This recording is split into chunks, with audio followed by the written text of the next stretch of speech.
There we go. That's the emote pair that we will run with.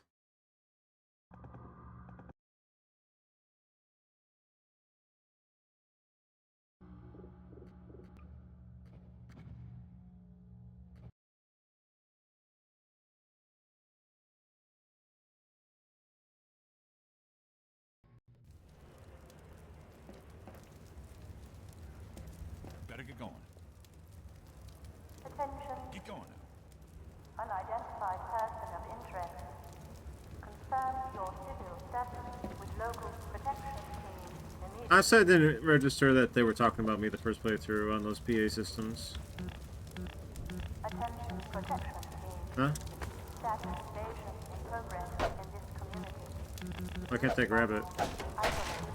Inquire.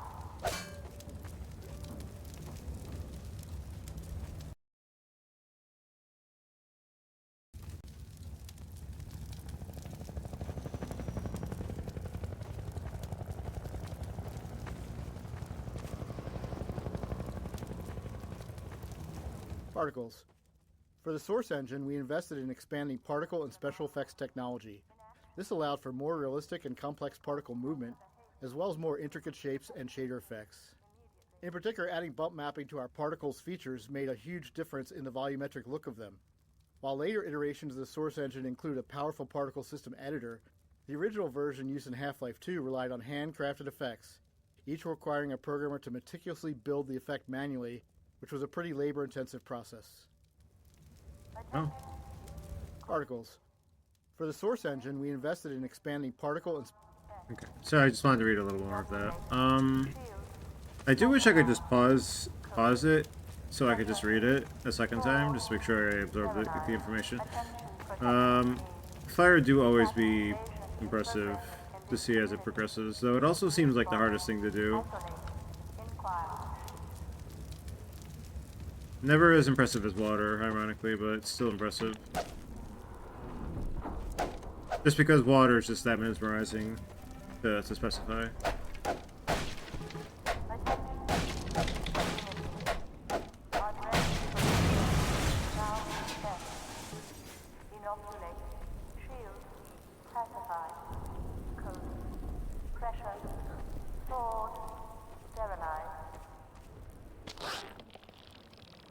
Barnacle Introduction. Because barnacles can be confusing when first encountered, we wanted to introduce them in a way that showed players their behavior at a safe distance. We decided to do that through a nature show style predator-prey scene. But, as always, scenes like this took a lot of iteration to get players to reliably see. The way they just gobble up their sloppy seconds repeatedly. They're quite the grotesque things, aren't they? Individual, you are charged with socio-endangerment level 1. Protection unit, prosecution code. Duty, sword, midnight. Alert, community ground protection unit. Local unrest structure detected. Assemble, administer, pacify.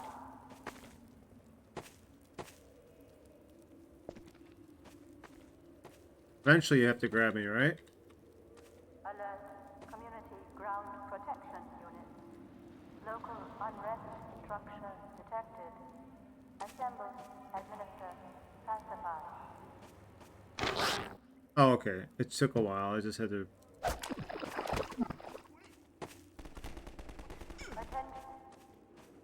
reset itself properly. Surface properties. We play custom footstep sounds when the player walks on the slippery mud. This was a system called Surface Properties that used the material type to determine the sounds and other effects that should occur when walked on or shot at. Earlier in development, we had an effect that slowed players' movement when walking on mud surfaces. However, this was removed in the shipping version as it was decided it was too punishing. Imagine games doing that.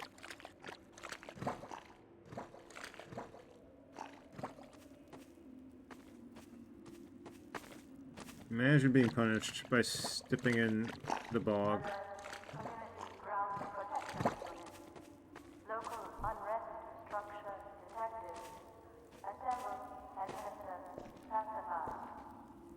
wondering if I can get up here real quick to test the... Yep. So that's how you determine that. Alright. Surface properties. We play custom footstep sounds when the player walks on the slippery mud. This was a system called surface properties that used the material type to determine the sounds and other effects that should occur. Okay. Just reviewing, just reviewing. Pressure. Stored. Sterilized. Hey, over here! Help!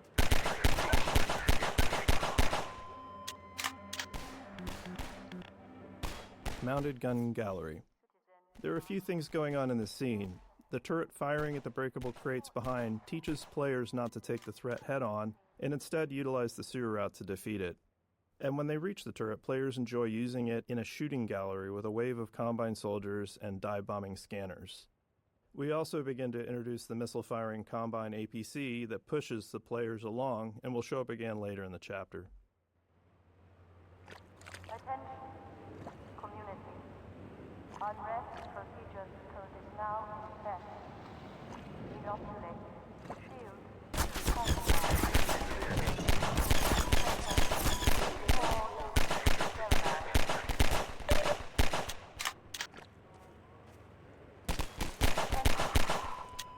Or I could just be good. Unrest procedures code is now set.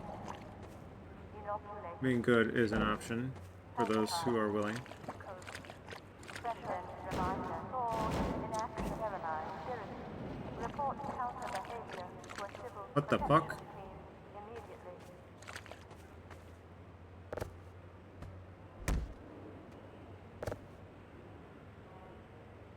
Okay, I can't believe that. I just noticed that for the first time. Evasion behavior consistent with now compliant defenders. Ground protection. Alert. Code. Isolate. Expose.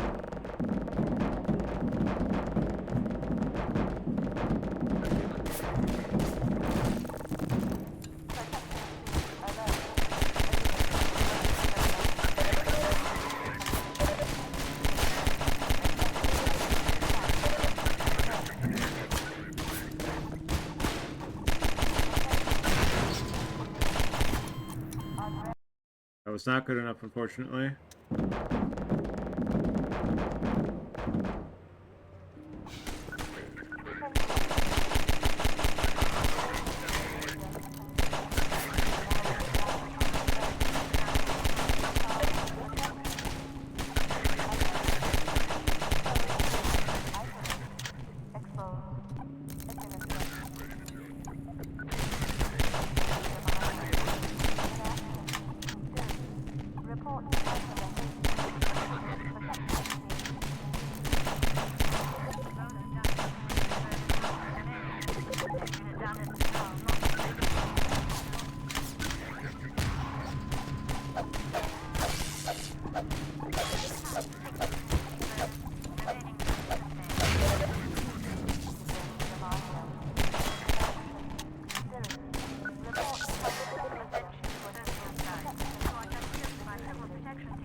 Stop it.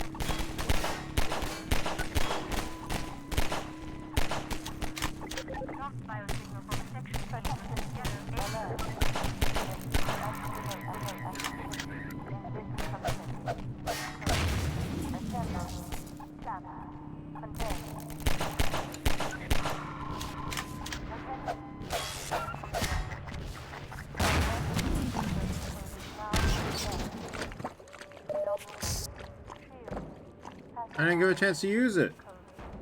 Fuck you. Sword. Sterilized. Attention. Community. Unrest procedures code is now set. Inoculate. Oh, I see that health pack. Classified. Can I have it? Pressure. Sword. Sterilized.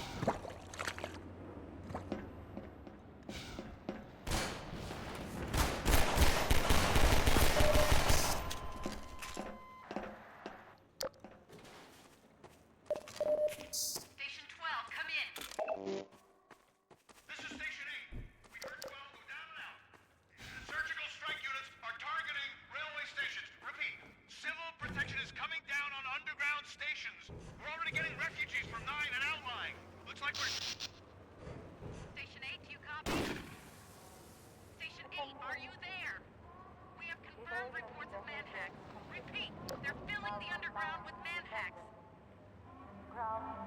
Who shot just now? Alert. Code protection team. Alert.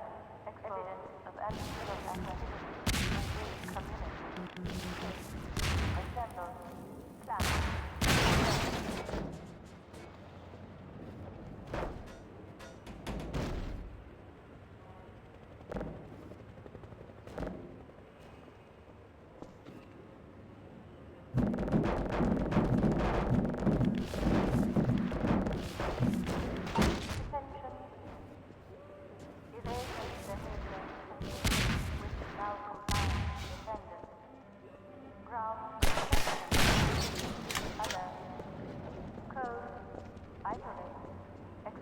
Like, could I theoretically... So let's say I have it, and then I'm like, well, no, that's too high up. Evasion behavior consistent with malcompliant defenders. Ground protection team. Code. Isolate. Expose. Administer. Attention. Community. Arrest procedure now commenced.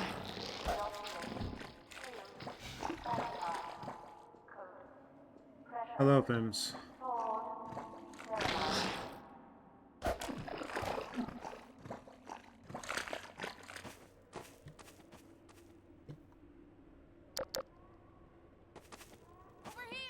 Huh?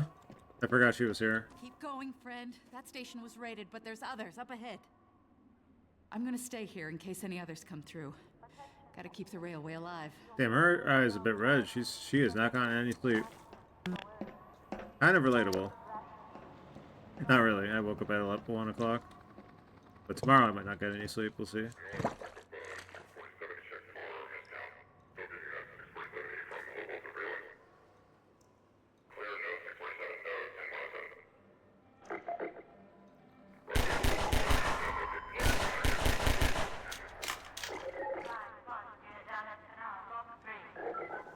They're never ready for sewer Gordon.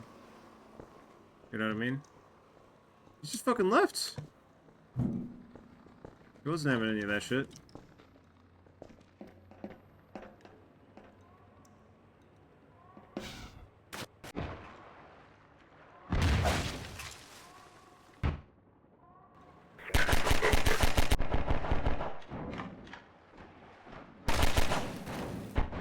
You just cannot, huh?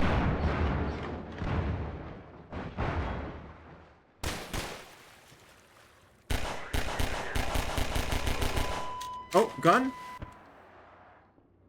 Where'd the gun? Where'd the gun go? Alright, the gun's done. Fucking gun. I turn off the commentaries, but there aren't. Oh, here's one. Running around a corner into a new area just to see enemies standing there is always awkward, and it makes the world feel less alive and more like a shooting gallery. So we were motivated to introduce enemies into combat spaces in more interesting and dynamic ways that would communicate planning and intentionality on their part, as if these soldiers had had a plan for Gordon even before he showed up. The Metro cops in this scene jump down into this space via scripted sequences, and later in the game we use rappelling in a similar way. It doesn't matter where they're coming from in reality because players end up telling that story to themselves. We found that in the end, combat should have a story implied in its setup, an ambush, a surprise, a surge, an assault. All of these scenarios use much of the same enemy AI, but all felt different to playtesters. In a way it's not too much, but it does add a lot, right?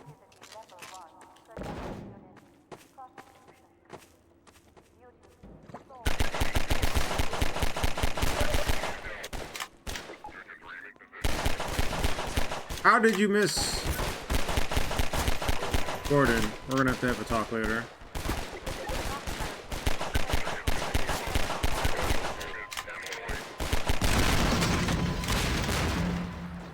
I almost forgot about it again.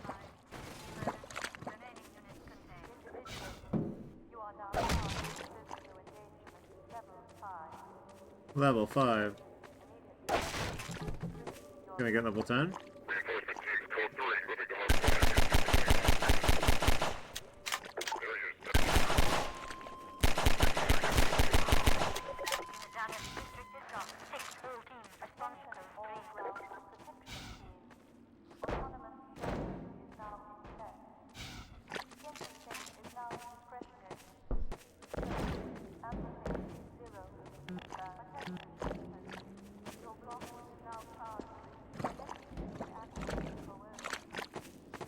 Alright, we're bowling.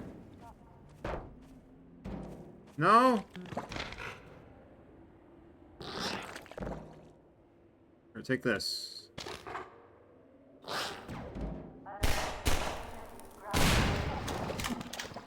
Barnacle bowling. This is a satisfying example of how a bunch of design elements can come together in a matrix of interactions to create a memorable scenario for the player. We got barnacles, our physics simulations, slippery mud surface properties, and last but not least, explosive barrels. You've encountered all these on their own, but they're able to snap together naturally to create a moment we called barnacle bowling.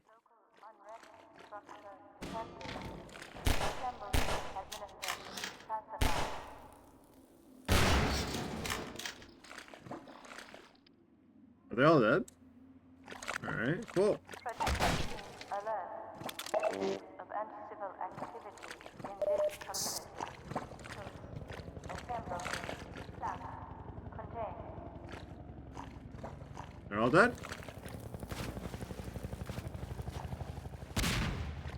We're going.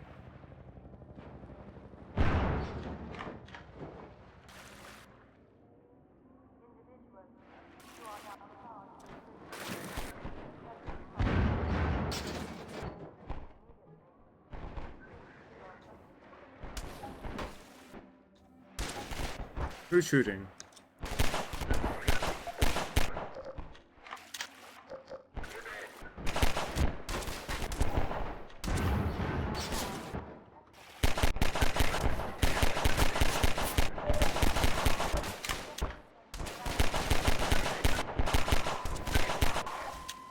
Much better. Huh? Weird physics interaction.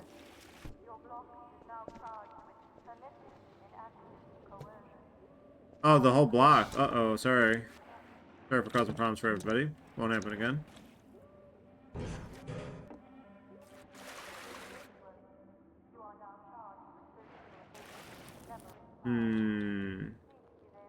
I don't think they would hide one in the water, right?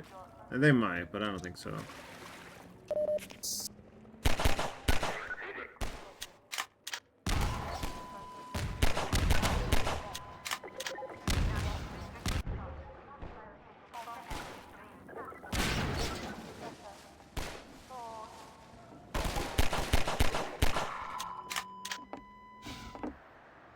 What the hell? What am I getting caught on?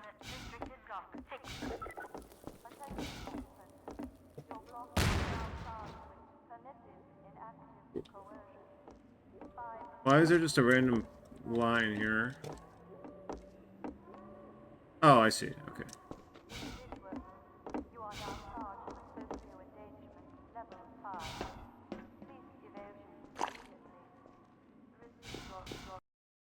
Oh, there will be one now. Yeah, okay. Physics in puzzles.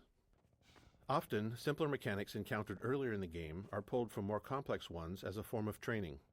The teeter-totter puzzle, the first physics-based contraption in the game, was actually derived from a later, more intricate washing machine puzzle in the canals. The teeter-totter uses the same principles of mass and ramps, but in a more straightforward way that players can directly interact with, helping them understand the game's physics and making later puzzles easier to tackle.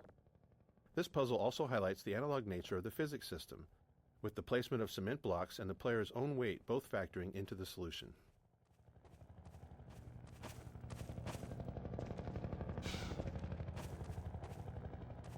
I wonder how much physics objects were a thing before Half-Life 2. I really have no way of knowing at this point, without like some kind of documentary that covers it somehow, which is always possible. People might have done that work. Combine attack helicopter. Hi, Players have had indeed. glimpses before, but here is where we fully introduce the main boss of the Canals chapter, the Combine attack helicopter. This chopper relentlessly destroys a player's cover, forcing them to move forward or risk being gunned down. We wanted this sequence to feel tense and menacing, with the helicopter seeming far too powerful to confront directly, and maintaining that intensity through the canals until the final showdown in the reservoir. To achieve this, we heavily constrained the helicopter's movement based on specific gameplay goals. In this map, designed as a dash from cover to cover under helicopter fire, we created a ring path in the sky above the arena. The helicopter always travels to the farthest point on that ring from the player, keeping it visible and making it easier for us to place cover in just the right spots. Hmm. Let me read that last part again. Combine attack helicopter. Farthest Players point have of that glitches on that before, ring from the but player. here's- Okay. I feel like the helicopter's around for too long, perhaps, in general, but that might just be me. Hi, Jam. How's it going? Welcome to the Half-Life 2 for the last time. The last arc, not the last session. You know what I mean. Hold on, I gotta deal with the paparazzi.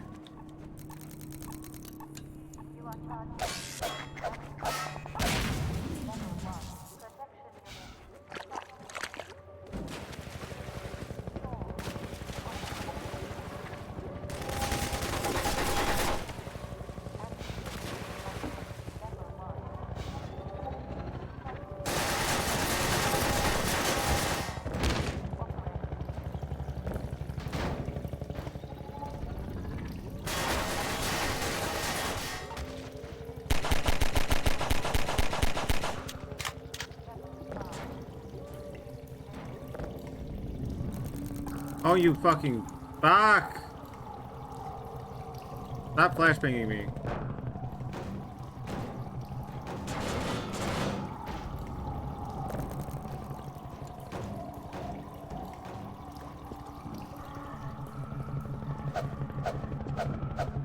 Oh my god.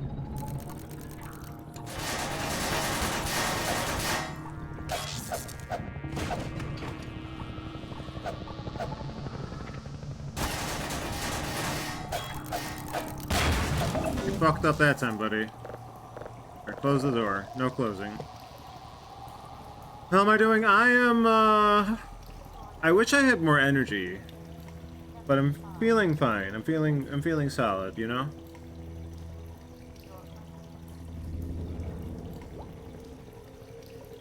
No complaints. Simply doing what I can in the time I've got, and hopefully not wasting too much time between, with chores and other stuff before I get to do the things I want to do, you know? Normal maps. Oh god. Half-Life 2 was developed during an exciting time for graphics, as the first programmable shader-supported graphics cards were hitting the market. Using this technology, we became one of the first games to implement normal maps, a technique that enhanced the lighting on surface geometry. The normal map described the surface's roughness, allowing each pixel of a polygon to be lit in a way that made surfaces appear bumpier and more detailed than ever possible in Half-Life 1. Normal maps.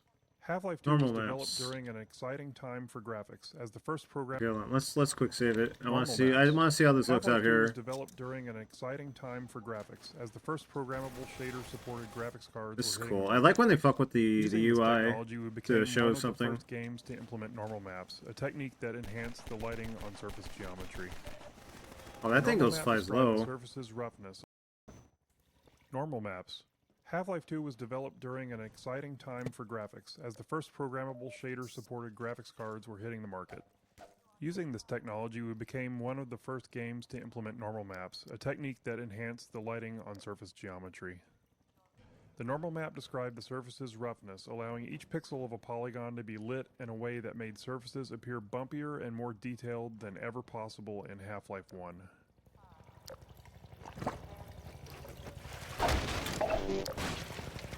Put it on one more time.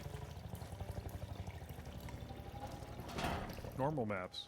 Half-Life 2 Normal was maps. developed during an exciting time for graphics, as the first programmable shader-supported graphics cards were hitting the market. Using this technology, It almost looks we like it's a became one of the calcified first corpse games to that way. implement normal maps, a technique that enhanced the lighting on surface geometry. The normal map described the surface's roughness, allowing each pixel of a polygon to be lit in a way that made surfaces appear bumpier and more detailed than ever possible in Half-Life 1.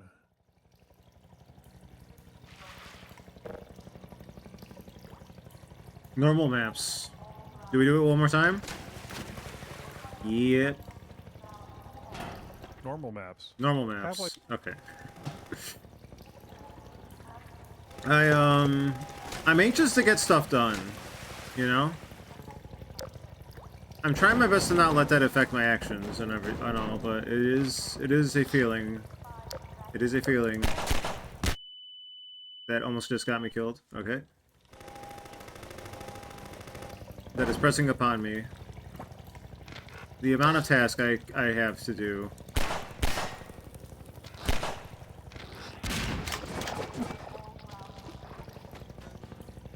Is a bit excessive. You know what I mean?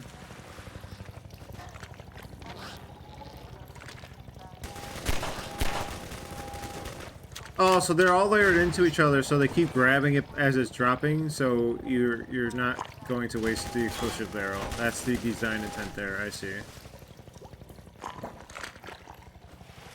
Autosave dangerous. In Half-Life 1, we had a set of autosaves throughout the game, hand-placed by level designers and triggered when the player reached some specific moment or position in the game. This ensured that the game was automatically saved for you as you traversed through Black Mesa's corridors. In Half-Life 2, we found ourselves needing a new tool.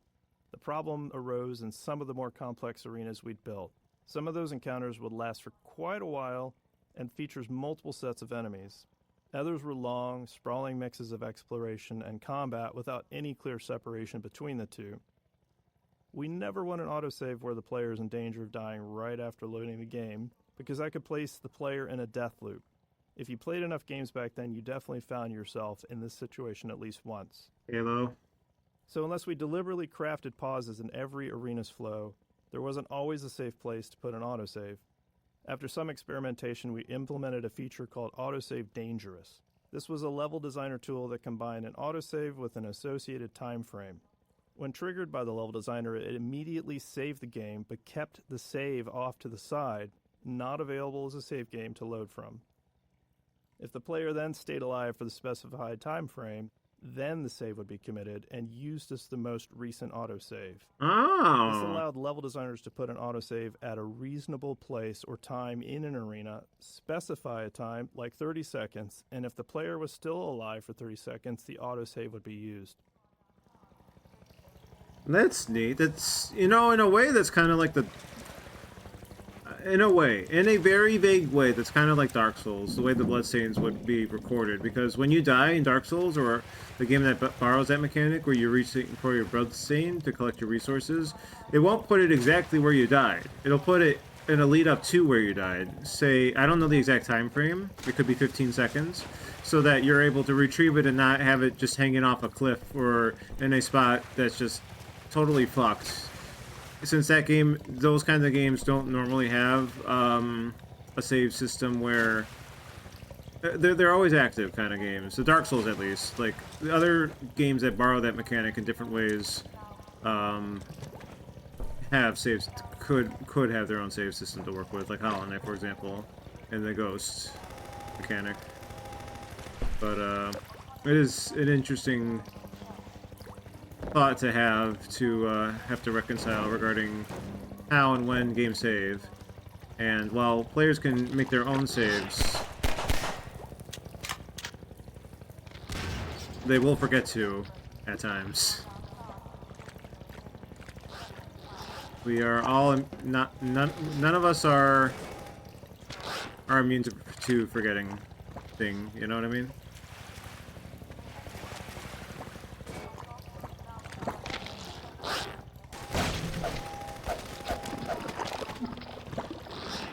Damn, it just fucking grappled onto me. What the hell?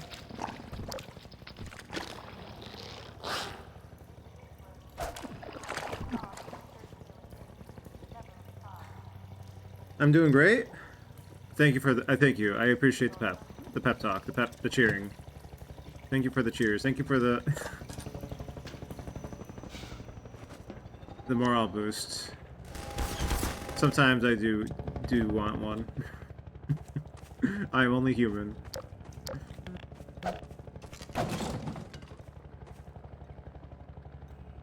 There's a lot of cool bits they've been showing so far. Look forward to the VOD, I suppose. Soundscapes. Or the previous one, too. In Half-Life 1, ambient sounds were placed by hand and then individually tuned. For Half-Life 2, we wanted more ambient sounds in our environment with higher quality and less manual effort for placement. So we built a system that we call the soundscape system. A soundscape is basically a small program that controls which ambient sounds play, where they come from, and then how they behave in a specific environment. So flies buzzing, wind blowing, birds, a distant train, distant combat. The soundscape system could then randomly select and play these sounds, and also, really importantly, handle the smooth transition as the player moves through environments. Soundscapes can also contain other soundscapes, and that allows us to create reusable collections of sounds. So, for instance, distant combat might be small arms fire, distant explosions, a passing helicopter. And these soundscapes would dynamically assemble and play from many individual sounds, and that helps us avoid the artificial feel of a single looping track. Overall, the soundscape system was a real workhorse for audio in Half-Life 2, and it's pretty much responsible for every sound you hear that isn't directly driven by gameplay. So like the reverb. I can hear the helicopter as well. The sound is traveling. The sound is escaping.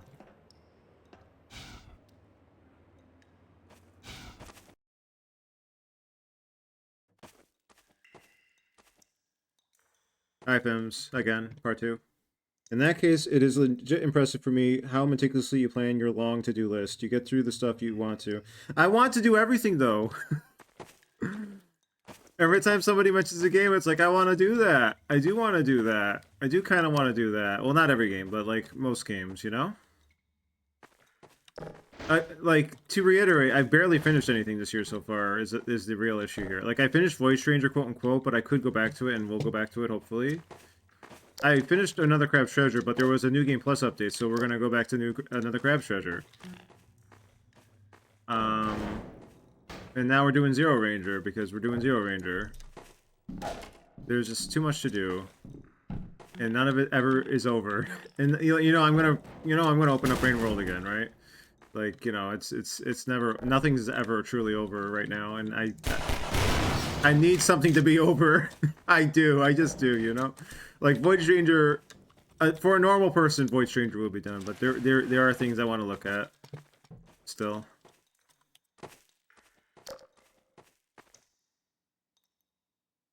You should play Dust Force. Yeah! I do kind of want to go back there. I want to fix my Yoda. I've said this for years. Still haven't done it. Ooh.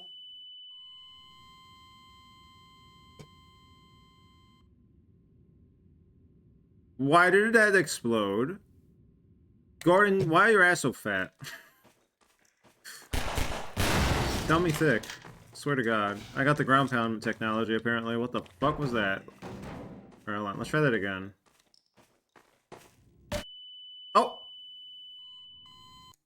You can ground pound an explosive barrel and blow it up? What? Does that work anywhere? How come I've not seen that before?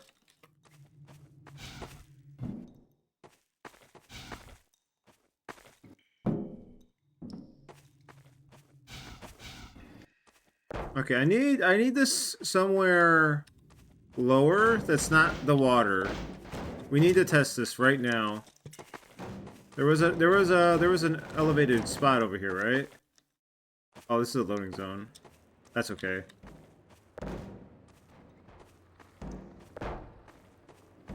That wasn't even a big fall.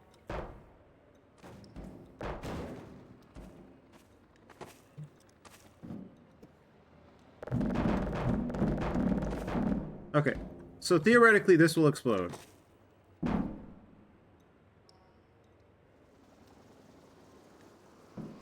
Is it? It must be the water then.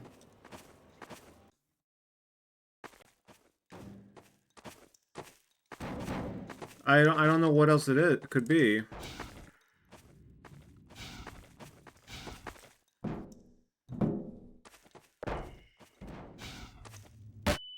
What the fuck? It's consistent. Okay, it didn't go off that time, but it was still like settling. Okay, what if I just do it? Get in here, hurry. Civil protection is on to us. We're tearing up the railroad, covering our tracks.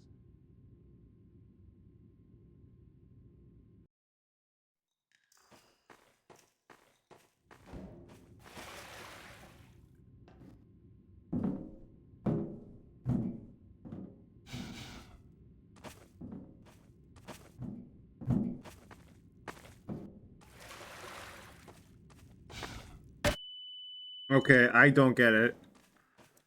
Someone who's a theoretical physicist, please explain what's happening. Get in here, hurry!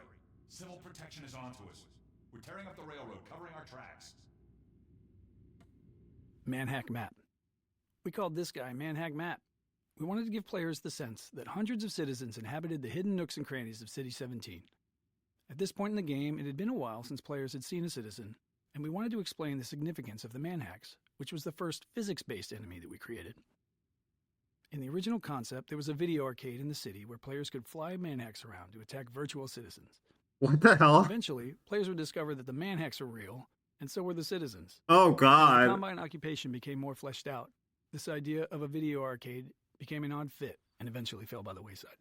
That's definitely an idea, though.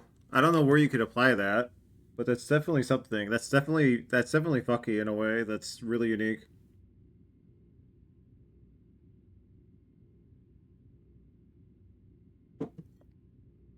I think I'm far enough into my event. Okay, I should mention, JM, I watched all the speedruns for Half-Life 2 now. I forgot. Did I mention that? Maybe I didn't. So now, and then I've watched the speedruns, and I am on standby for Charlie Chan playthrough. Let me know when you're available for watching stuff, whether it's in a week or 2 weeks or whatever. I am on standby for that now. I think I've done it with the achievements run done and us at this point.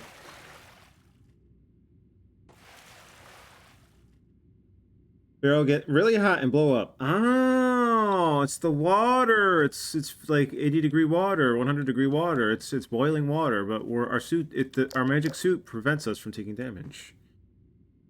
All right, I trust you will ping me. I trust. I will ask again at the end of the month if you don't. So, I will ask at the start/end of every month until you if you don't ping me, just for a status update. That'll be a failsafe. But yeah, Half-Life 2 speedruns. There's a lot of quick loading and quick saving to like out of bounds in ways that aren't really satisfying to watch. But the beach section with the car was really fun to watch because like I realized, I guess I could save this for that moment. But while you're here, I'll mention it. I think it was Bobma I was watching who would do the CS surf maps, if you're familiar with those. And that basically looked like the early versions of that, because like people were just like surfing at high velocity through all the various maps of the beach, and that was really fun to see. I wish the whole game was that, but you know, at least the beach is like that. Alright, so this is Matt. We have a canon name. Hello, Matt. The last one through. Be glad you're not the guy they're looking for.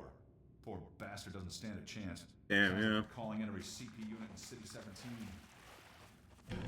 Now they're flooding the areas up ahead with manhacks. You better sweep up here. Oh shit! Too late!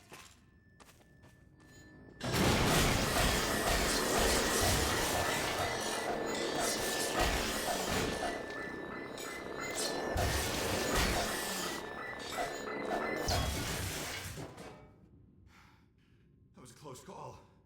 Thanks for your help. No dying randomly. You better hold on to that. It isn't safe here. I'll give you some supplies to keep you going, and you really gotta go.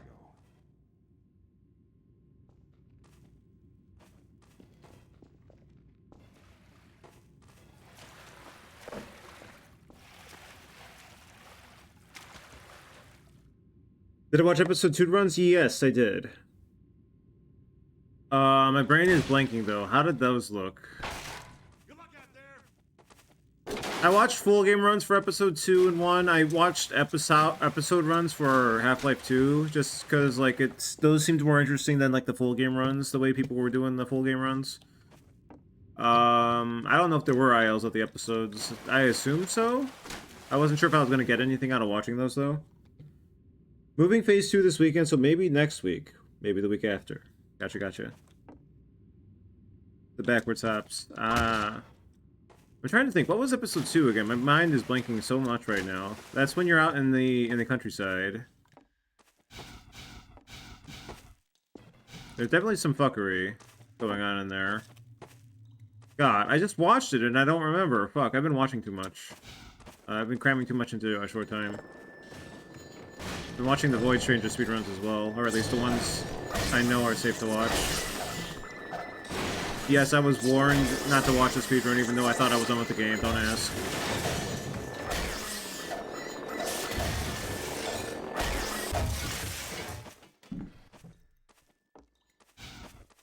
No, don't look back, don't look back. Oh fuck, that's gonna...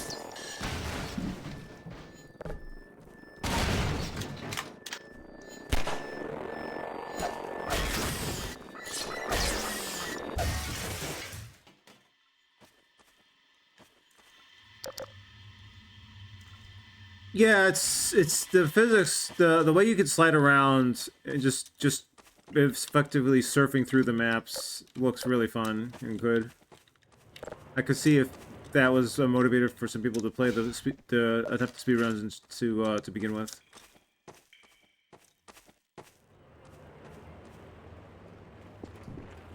Hmm?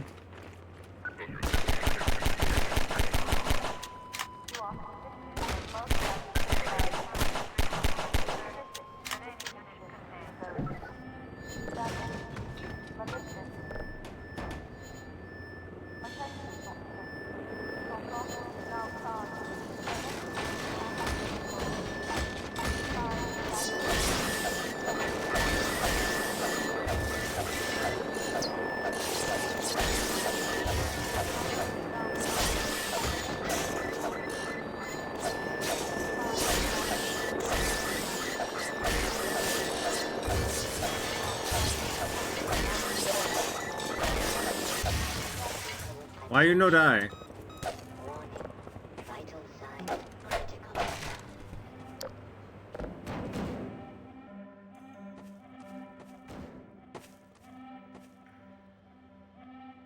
I won't regret quick saving there. I won't. I won't. That's progress.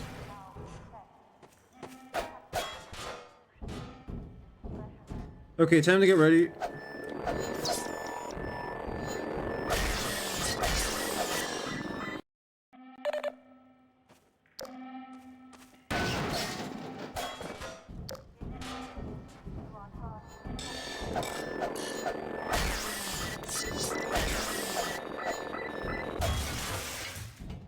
Time to get ready for Betty. Be right back and we'll see you next time. Thanks for the drop-in, Jam. Always a pleasure.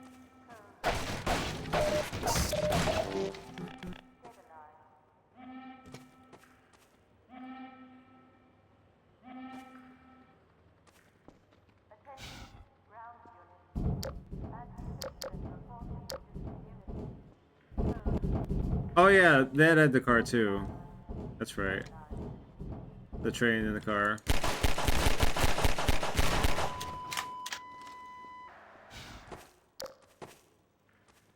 It's coming back to me now. Juggling the gnome was a bit difficult.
I hate the paparazzi.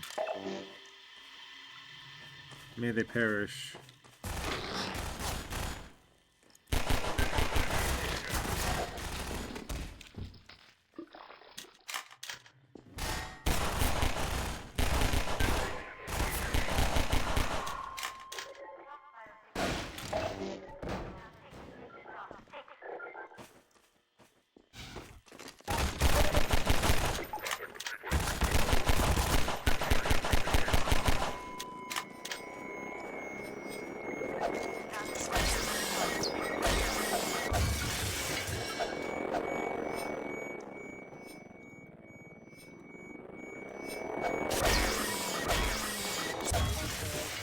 Detected. Oh.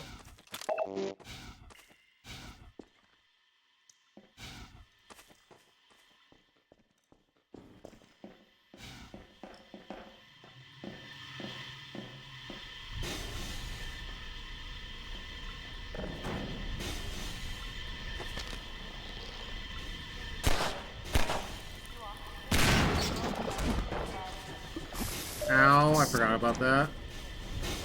Ow, I forgot about that.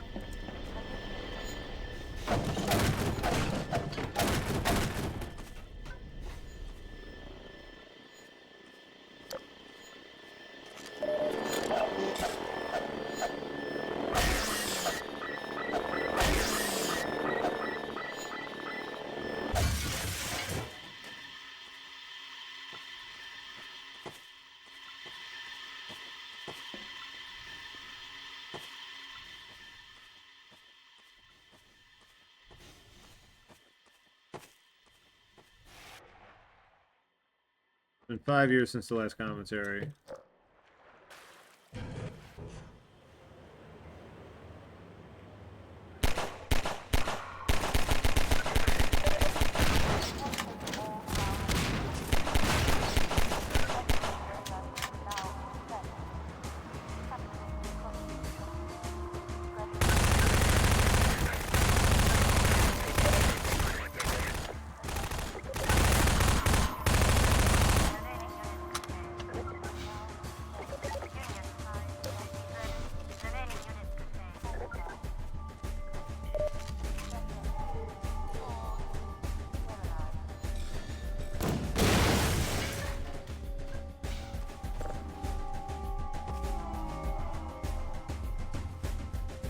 I forgot there was a bit of a string to go accompany the beat for this track.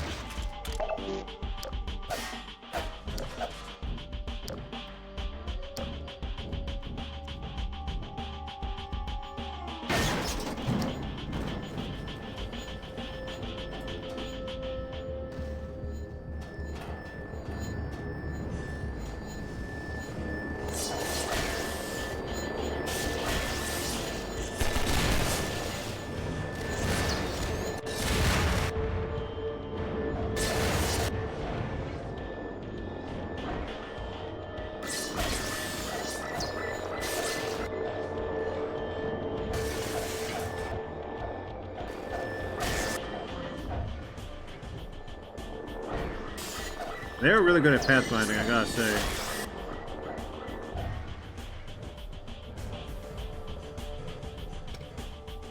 Explosive Barrel Factory. This room, filled with an absurd number of exploding barrels, inspired some good-natured debate within the team around how far to push the plausibility of our world. Frankly, one exploding barrel is probably too many in regards to realism. In the real world, barrels really shouldn't explode, even if you were to shoot them.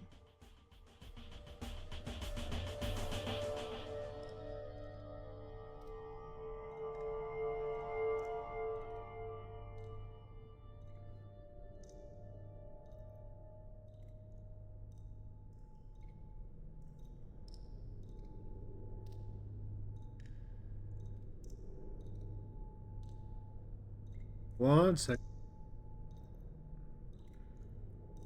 My bad. Just drink too much coffee.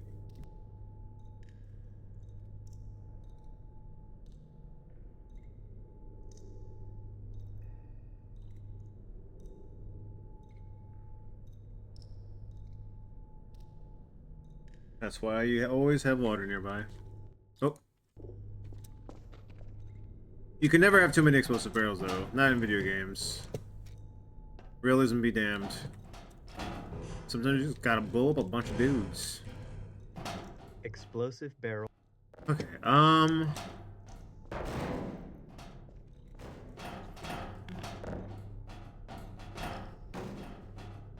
yeah.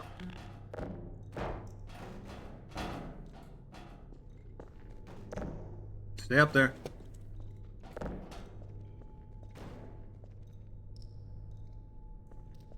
Okay, so now what?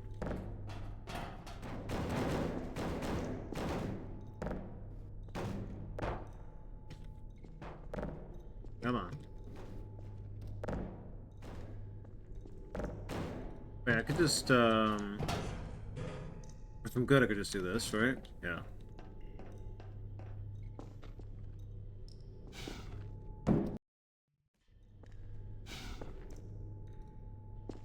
Alright, if you're good, if you're good.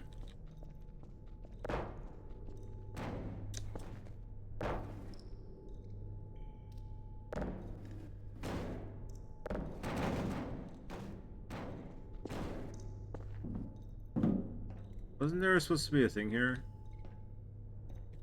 Ah, fucking.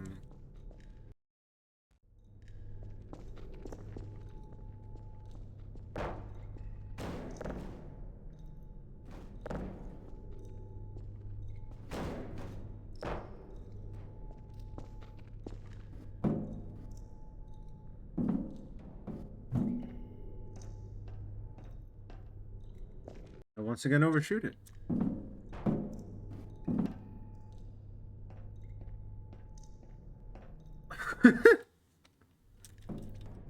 How am I this consistently off the mark right now?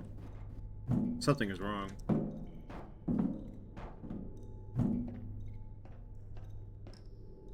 Okay. Okay, okay. 3 times is too many. Yeah, we're just gonna hold the shift down. There we go. That was the issue, okay.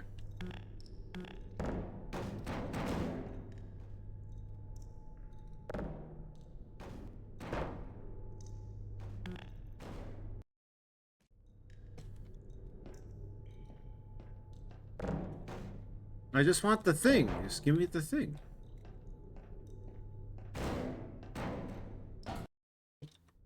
I don't know if it's worth this. I'm gonna keep trying for it, but I don't think it's worth it.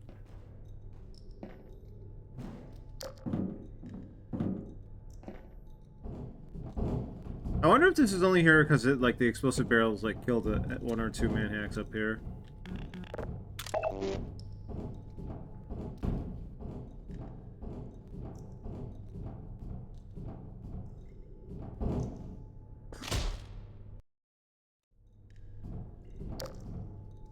Why do I hear manhacks still?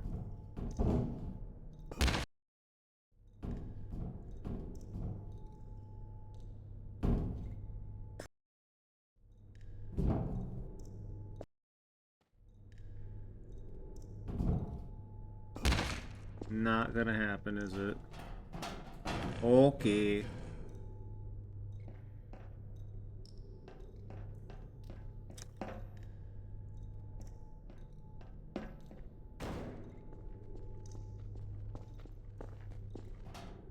There's one over there.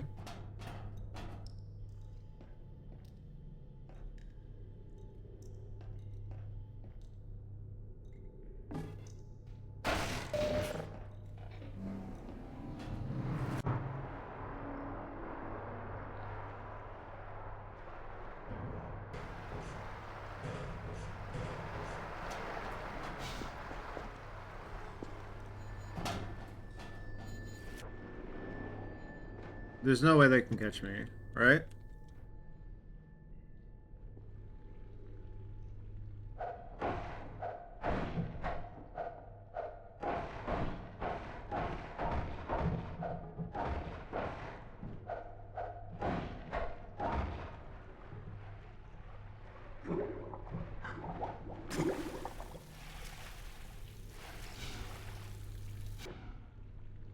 Why is it backwards running being useful? I wonder.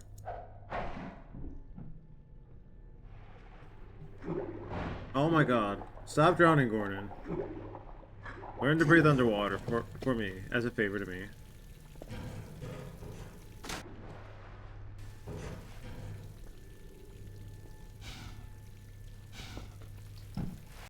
I kind of see it.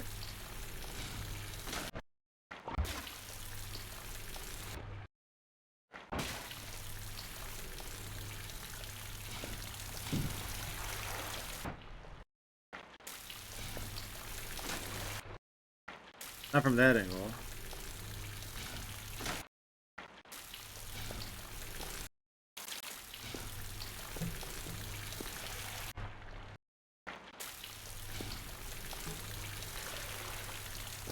Oh, that's fine. Rising water. The floating bridge and wooden spools here introduce the concept of buoyancy as a tool for the player. In this case, it's not really a puzzle. It's just some fun for the player interacting with the physics system. But later, we revisit this gameplay element in the canals to raise a ramp for the airboat.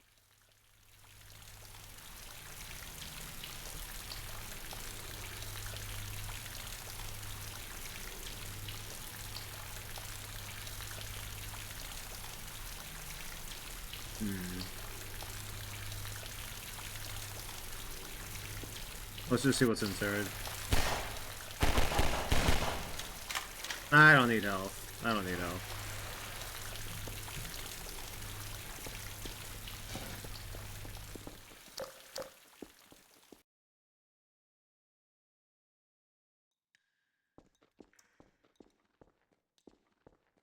I need, like, everything related to water impresses me. The way you can account for different objects having different buoyancy levels also amazes me. Rendering systems. In the early 2000s, we couldn't afford a general-purpose renderer with the broad capabilities of a modern engine. Instead, CPU, GPU, and memory limitations required highly specific solutions to rendering challenges so we could squeeze every bit of performance out of a player's hardware. As a result, Half-Life 2 actually has 3 different rendering engines. One for world geometry, another for outdoor terrain, and a third for dynamic entities like characters and objects. These 3 renderers had to support a complicated matrix of features: collisions, ray traces, decals, offline lighting, visibility calculations, and more. On top of that, each renderer needed to support DirectX 7, 8, and 9. The differences among these DirectX versions were significant, often requiring different data storage and rendering approaches. They even used different programming languages. Oh god. Altogether, we essentially had 9 different renderers, each needing unique solutions, and getting them all to look consistent was one of the most challenging tech problems we faced during development. It must be a nightmare to account for the growing number of systems people could be playing on.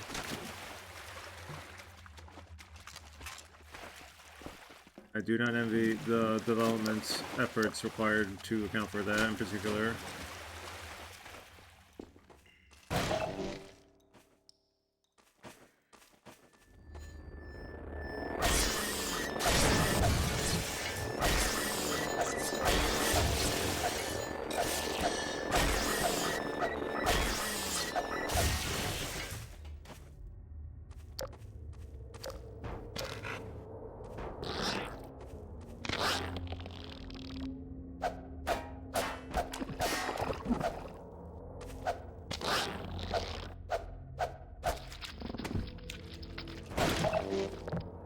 Alright, I still gotta go through the soundtracks. Hopefully I can make time for that soon.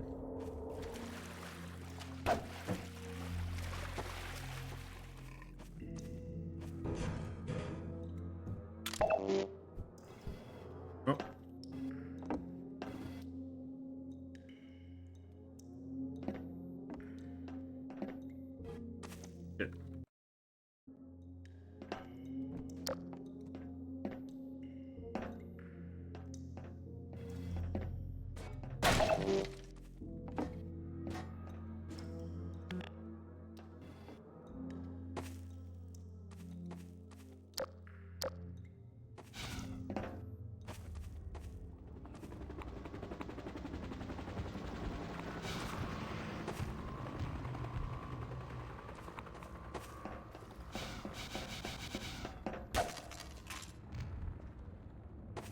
GPU Wild West. During development, we faced numerous decisions influenced by our choice of minimum spec, the least powerful CPU and GPU combination that would still deliver a good experience for customers.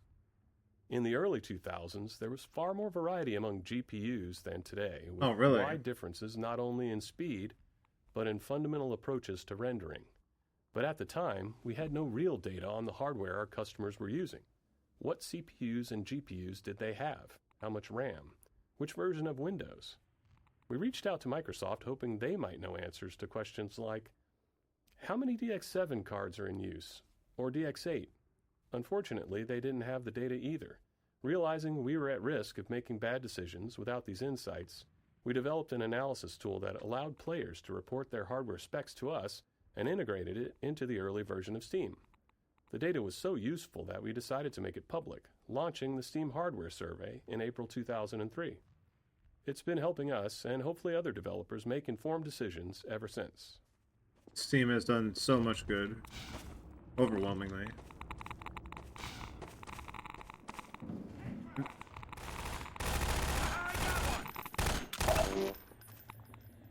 Hey!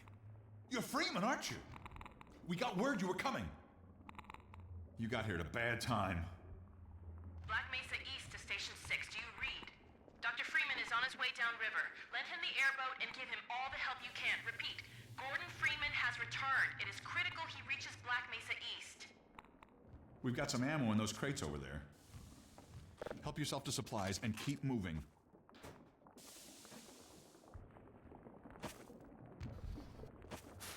GPU Wild West. Yeah, sorry, I got interrupted my thought.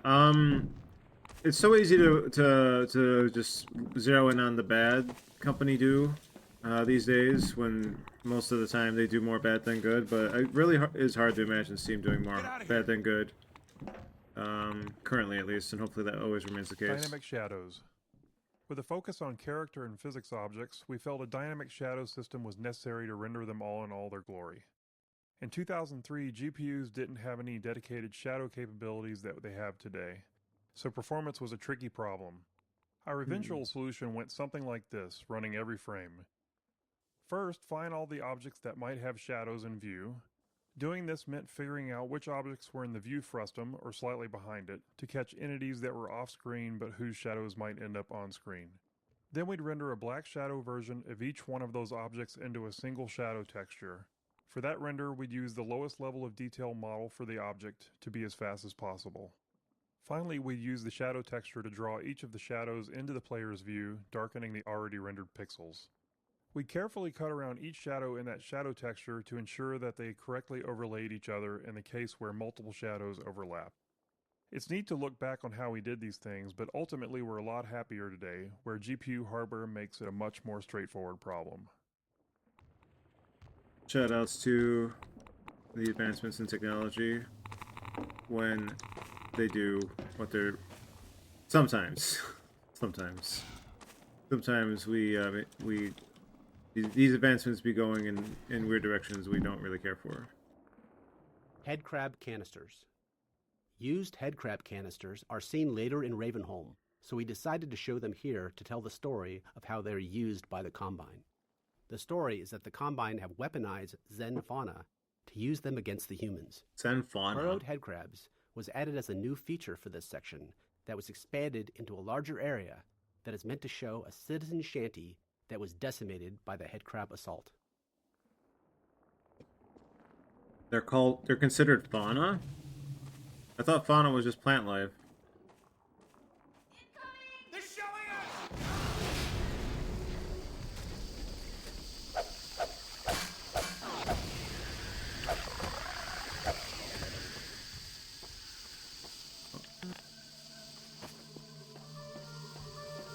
Lamar. I can't believe Lamar would do this.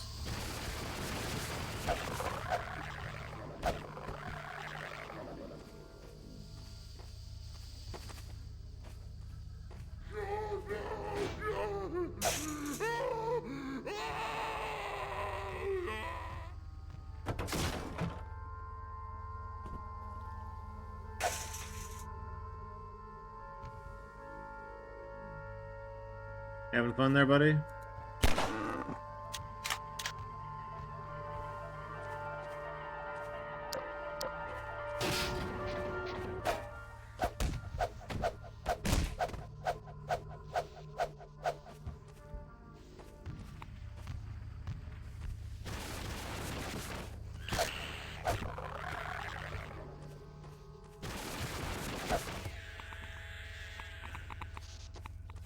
This opens later. Later, by later, I mean like in 5 minutes, less than 5 seconds.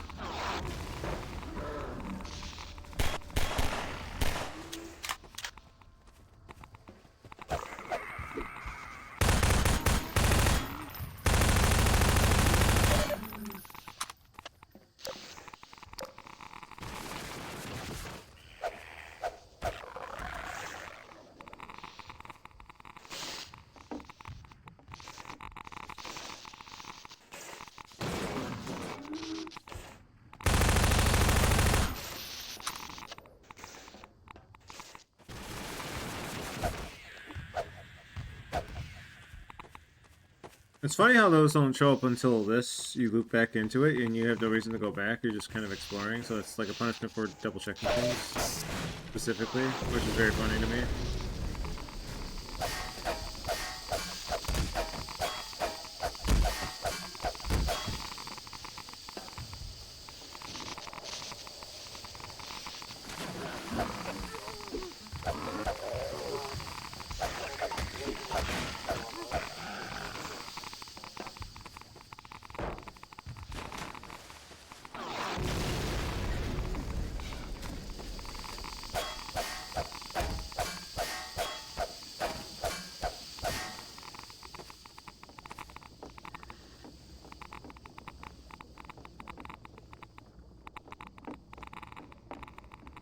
Airboat intro.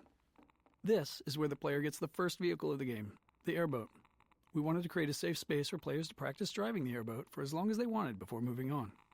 The arena is sprinkled with opportunities for jumps and tricks, and we filled the arena with toxic slime to keep players in the airboat longer, while preventing them from leaving the vehicle behind and progressing forward on foot.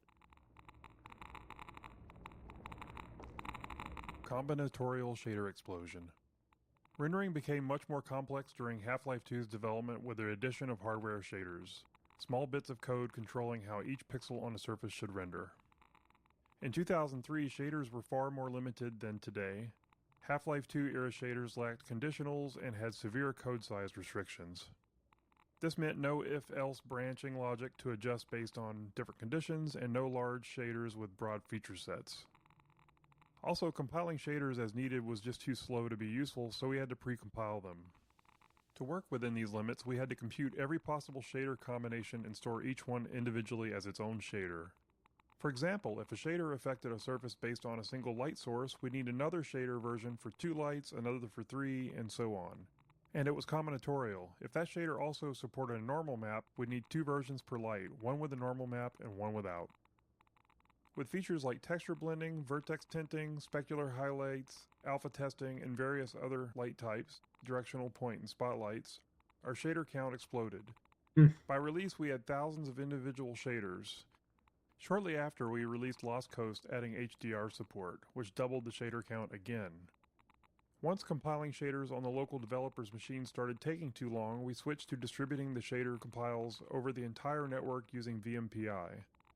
We also had a dynamic shader compilation mode that was useful for developing shaders that gave fast turnaround at the expense of frame rate hitching when a shader had to be compiled. People and their damn frame rates. Hey, Dr. Freeman. I've been hoping you'd show up. What the hell is a Got this JPEG? airboat all gassed up and ready to go. It's gonna be tough dodging civil protection out there in the open, but drive hard and you'll make it. You'll find more help up at Station 7. Just a few bends up the river. It's the old red barn. You'd better get going now. Again, more stuff that just goes over my head, and I can only imagine the sheer depth of effort required to make sure it all is working and looking the way you want it to. I do feel this airboat section goes a bit long. In the speedrun, it doesn't feel too bad, but that's the speedrun, right? And I don't dislike it, even with how long it feels like it goes. Can I hit the thing while we're... No.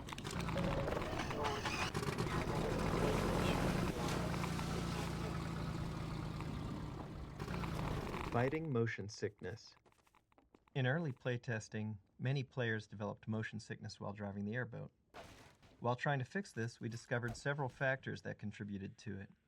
We found that reducing the intrusion of the airboat into the view helped, so we made several passes on the model to pare it back. Maintaining a consistent frame rate helped as well, so it was important to keep an eye on performance in these sections. However, the single most important factor was eliminating view roll to maintain a more stable horizon no matter what the airboat was doing. One of the programmers on the team was super prone to motion sickness, and they valiantly offered to playtest several times to test our progress towards a solution. I'm pretty sure they threw up at least once after playtesting, and their noble sacrifice was hugely appreciated. I'm saluting our true heroes right here. It's the ones that brave motion sickness for the sake of making the game more accessible.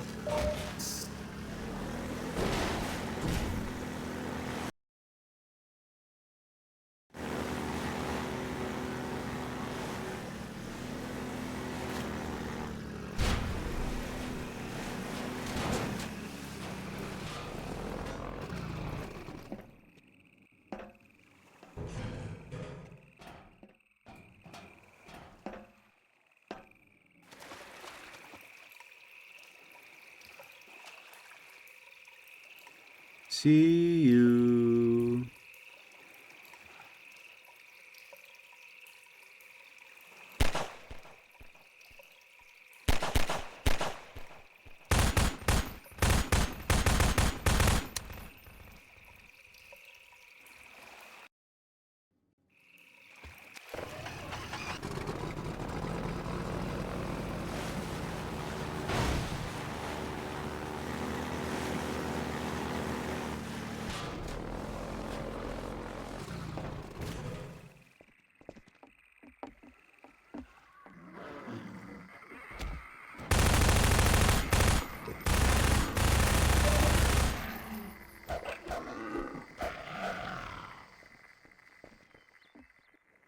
Airboat time. Finding the right balance between vehicle time and time on foot took some work. Driving at full speed propelled players through the world quickly, and in early playtests we felt that players were missing out on exploring and taking in the game's detail. Exploration and world examination are core values of Half-Life, so we didn't want the vehicle to eliminate that. To address this, we added periodic spots where players could get out and explore small pockets of dense detail. Additionally, as the physics system evolved, we were learning new ways to use it. These spots off the airboat let us introduce an element of discovery around physics, like dropping crates into the water or combining barrels to raise a ramp. This gave players a chance to interact with water and physics in different ways. Airboat time. Finding the right balance between vehicle time and time on foot took some work. Driving at full speed propelled players through the world quickly and... Okay, sorry, I just wanted to read the latter bit of that again. Ow.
Floating supplies.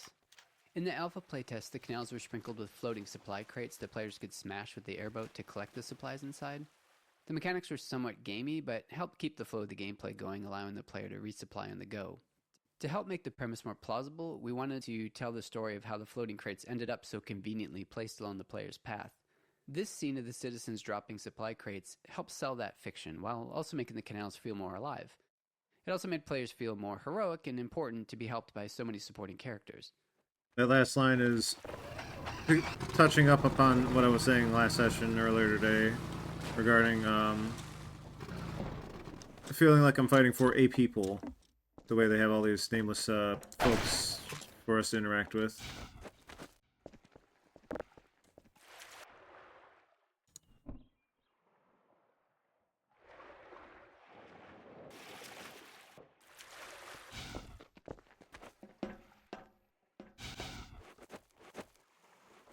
I keep yawning and I don't know why. I'm well rested. Maybe I did too much? Did I do too much today? I don't feel like I did, but maybe my body disagrees with me. And I can't really disagree with my body. I did just finish my coffee, though, so it's a light bit of coffee, though. You know, it's almost 1 a.m., so... You know, hopefully... Is it almost 1 a.m., actually? Why is it 1 a.m.? Who allowed this? I didn't ask for this. I feel like I shouldn't be clearing that, but, you know, I'm glad that it doesn't take that much effort.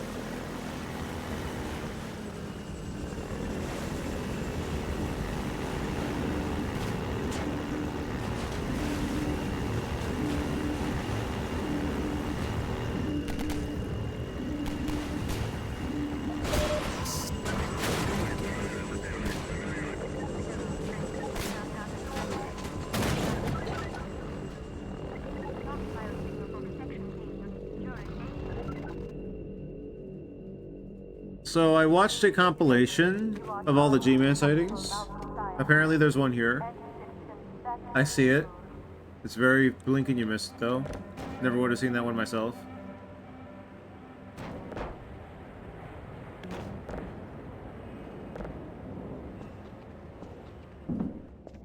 Most of them are that though. Like I'm surprised they found the one I did behind the train cars. I feel really good about having found that one on my own. Okay. Zombie surprise. There's a little bit of a cheeky jump scare in this sewer pipe. Players wander in here, all focused and curious, and then an underwater zombie pops up, almost always scaring the pants off of playtesters. One fell completely out of their chair, and we marked that moment as a success. Nice.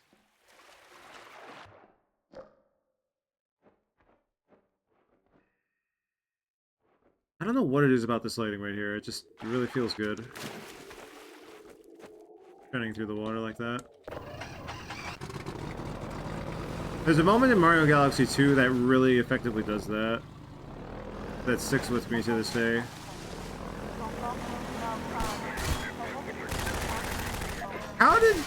How? I will not stand for this. Oh, I'm mad. I'm big mad.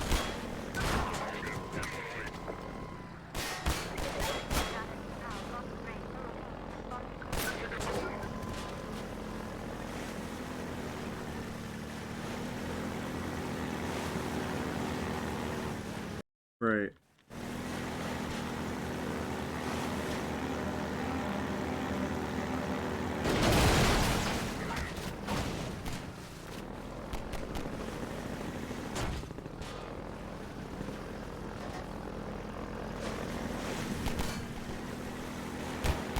Who dare?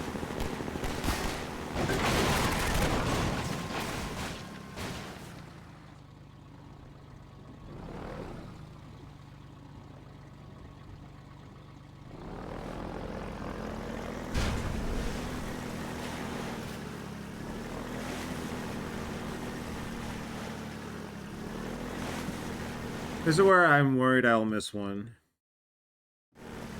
If I do, I do. I'm not gonna fret about it too much.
Grenade intro. We conceived of this Combine base as both a training area and a playground for one who has acquired an almost messianic reputation in the minds of certain citizens. His figure is synonymous with the darkest urges of instinct, ignorance, and decay. Some of the worst excesses of the Black Mesa incident have been laid directly at his feet. And yet unsophisticated minds continue... Grenade intro. Sorry, I wanted We to conceived of this Combine base listen to that a as little both bit. a training area and a playground for grenades. Introducing them here in infinite supply crates to signal that it's safe for players to use grenades freely without fear of running out. Go wild. The Combine encounter here uses extensive markup to direct the soldier AI towards cover and provide good opportunities for players to make use of grenades. At the end of the area, the same infinite grenade technique helps players resolve the turret placement, as a direct assault is a lot more difficult if you don't. A bright red light and a particle trail were added to the grenades, making it significantly easier for players to follow their trajectory, whether they're throwing them or dodging one from a Combine soldier. The red light is a really good idea for those. Grenade intro. And the infinite ammo crates, which I forget if those were in Half-Life. Maybe I'm thinking of Black Mesa. But sometimes you just want to make sure players can experiment with a given item without worrying about thing ammo supply usage limits.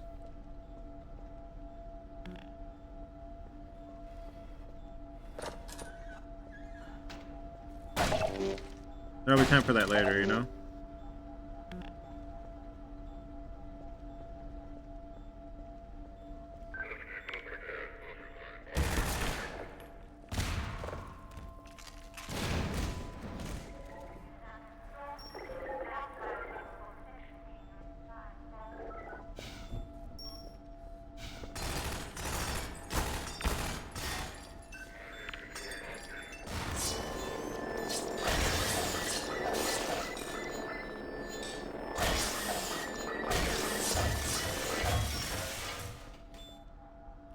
Is there another crate over here?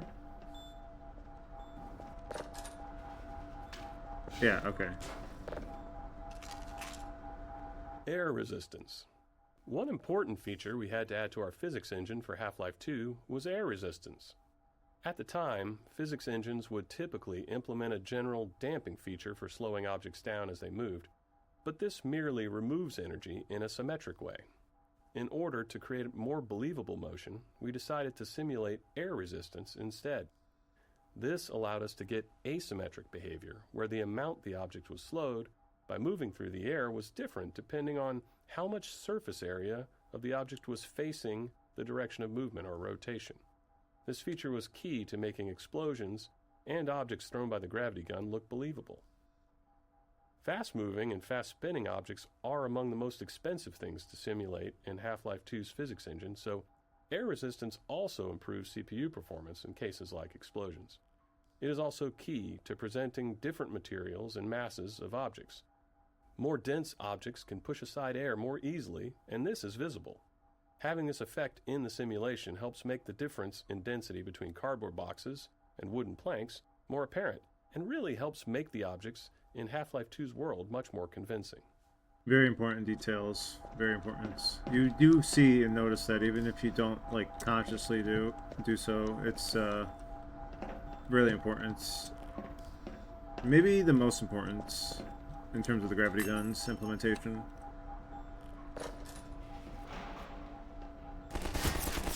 Alright, I can just snipe him. I'm good.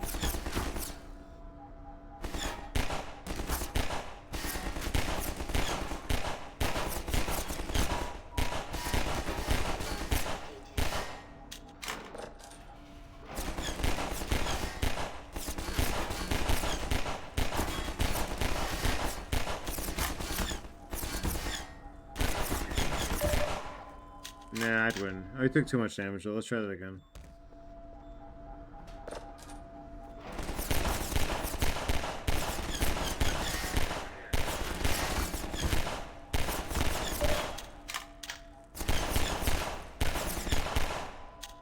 Nah, I'd win.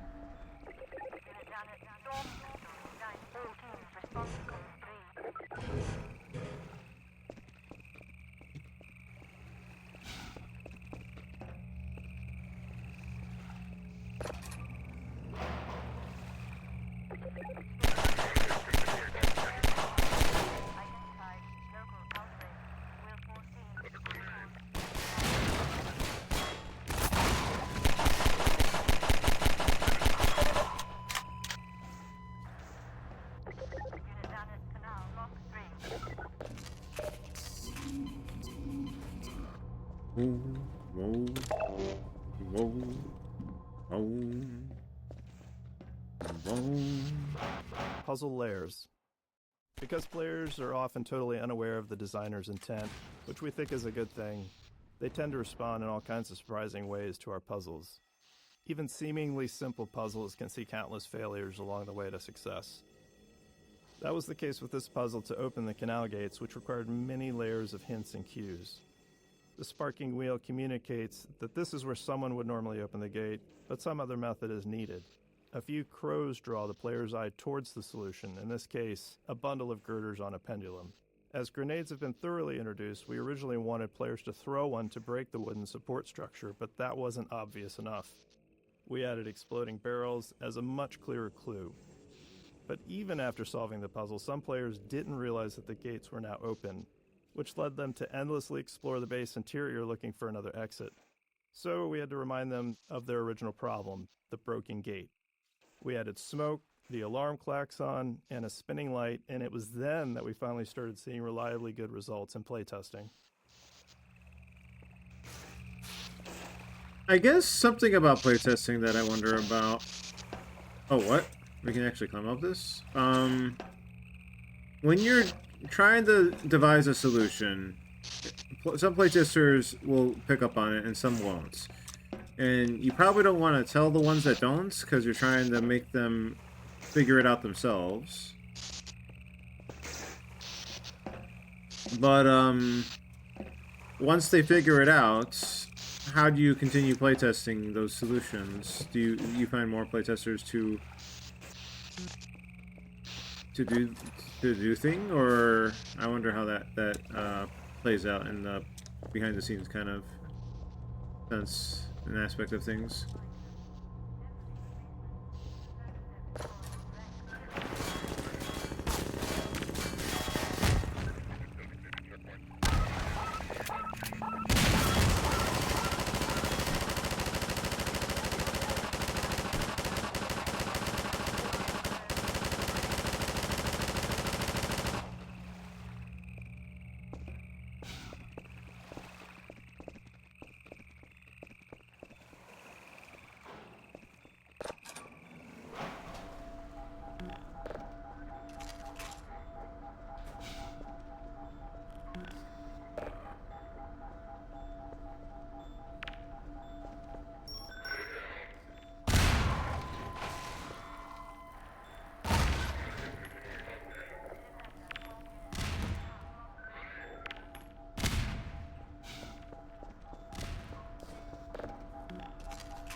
Oh, that poor guy.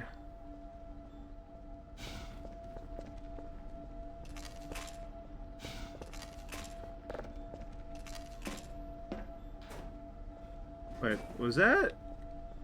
That was here before, wasn't it? I feel like there was a table here. Did I blow it up? I must have blown it up, or they moved it. They moved it.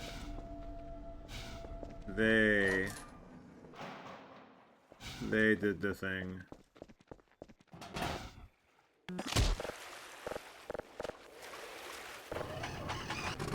Falling damage.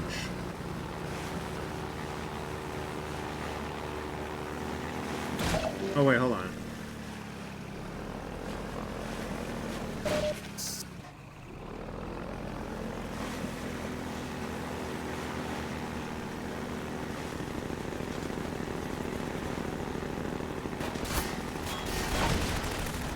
Stop shooting me. Stop it. rude. Don't be mean. Be nice.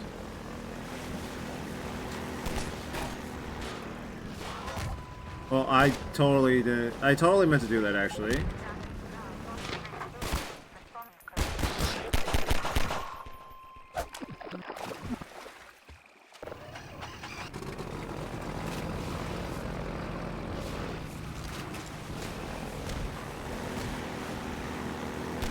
Dude, yo, dude.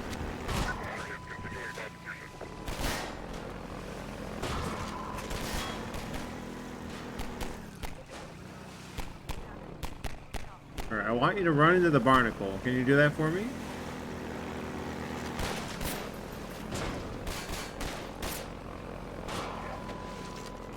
Well, okay.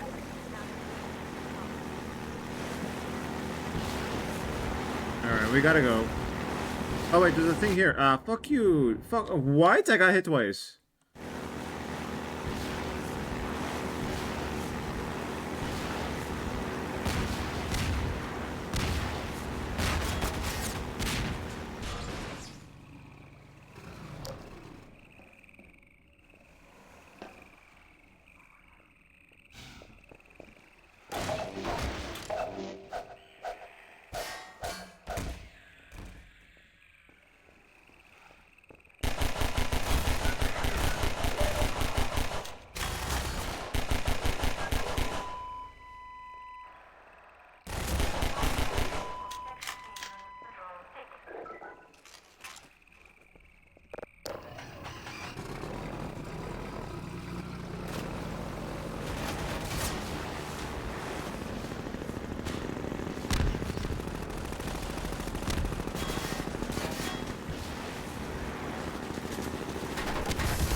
Okay, we didn't miss anything. That I can tell.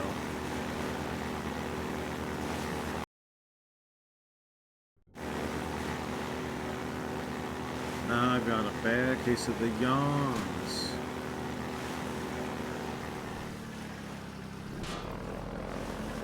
They call me the yawner. I wonder if anybody has ever had an issue where they yawn when they're happy and excited. It's just one of those kind of personal traits, quirks.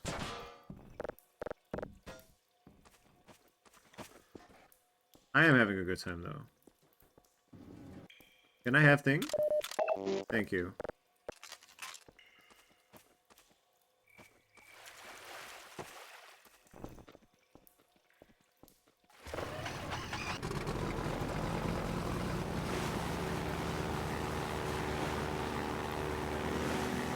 Can I have more commentary? There's gotta be one by Bordy.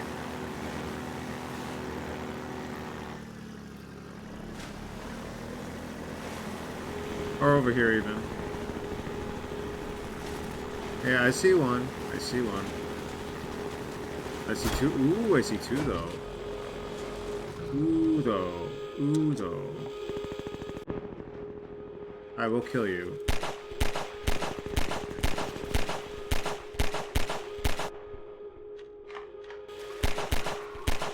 I did kill you, though. 3D Skybox. Oh! Hands We've off the always keyboard. needed to render a world that feels larger than our map limitations allow. In Half-Life 1, we used a cube map texture to let players see beyond the playable area. But in Half-Life 2, we wanted that view into the larger world to be dynamic, not just a static texture. Our map size limitation was about half a mile in each dimension, but we realized we could create a much larger outer world if we stored it at a reduced scale. So, we invented what we called the 3D Skybox. The 3D Skybox is a small box hidden within the actual game map containing geometry at 1/16th scale. Inside it, a reference point corresponds to a matching origin in the main map. Then, when we render the space beyond the playable area, We used the geometry from the 3D skybox, positioned by that reference point, and scaled up 16 times. Getting the lighting and fog to blend seamlessly across the transition from the main map to the skybox presented some sticky challenges, but it worked. The result made the world feel significantly larger and more immersive than it had in Half-Life 1. That's really cool. And we have, my playthrough in particular, had a pretty good view of those skyboxes with all the bouncing I did. So, you know, I see and hear your skyboxes, your buildings, your textures, your stuff you're not meant to see or interact with all that much. It is, it really, like, it's always fun when you're able to get to places you see, but even if you're not able to get to them, just having them there for the sake of your own envisioned, just thinking about it, just having the world live in your head a little bit, or a lot, depending. It's so important now.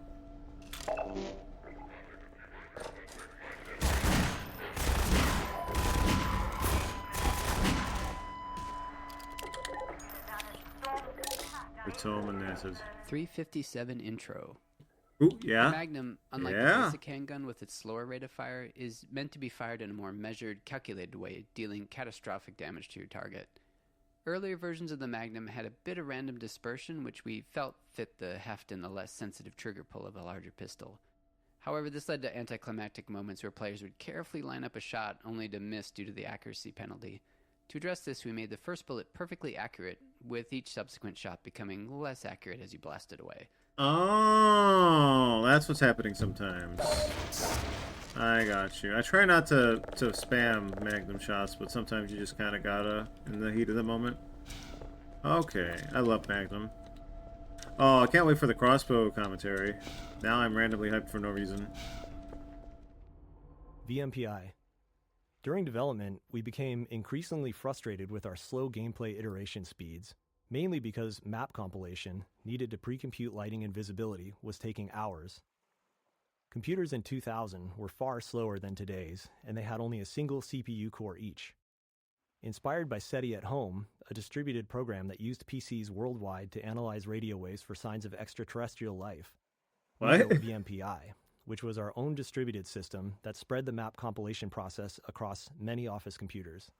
Today, these kinds of distributed systems run on giant GPU clusters, but at the time we just ran it on all the computers in our office. To deal with how our lighting code was evolving as quickly as our maps were, VMPI also distributed new exe files to everyone's computer too. In retrospect, this was a pretty terrifying security concept, just awfully bad. It's like the stuff of nightmares for IT folks, because we were sending an arbitrary executable to all of our work PCs, and they would just run it. It was absolute madness. But it worked for us, and it did significantly increase our map iteration speed, and as a result, it ended up being a crucial tool. Probably couldn't get away with that these days, but it worked out back then. I'm not sure if there were ever any problems with leaks back then either. That definitely does seem... Or I'm more aware of it in the last decade and a half, as opposed to 2000 to 2010 era. I don't doubt that it happened occasionally, but we're just so information focused these days that people are more intent to do a naughty and leak something.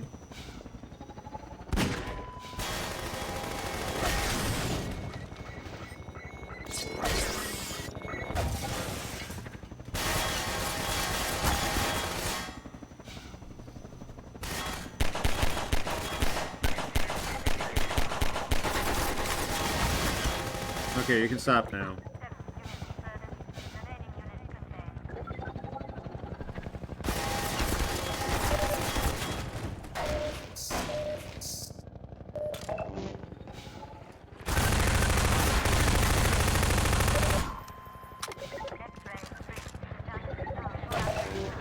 Run! He can still hit me, fuck you! Oh, I hear it.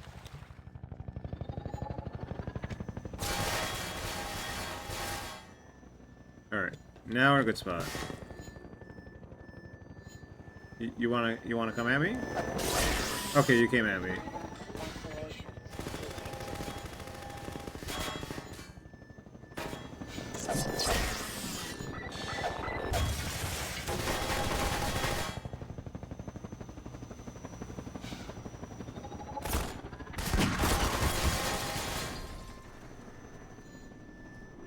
Oh, for fuck's sake. Oh, for fuck's sakes!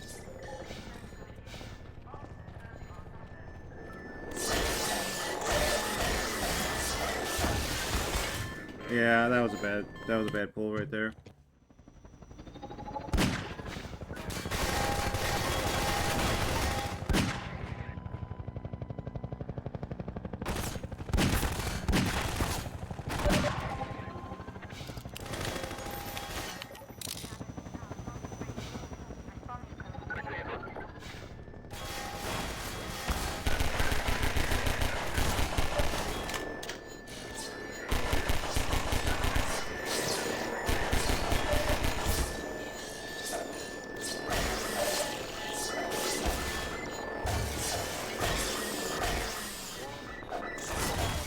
No, bad. Knock it off.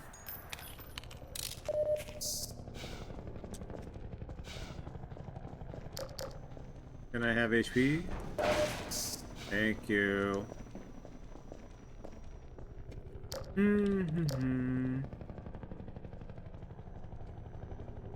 I know how this goes.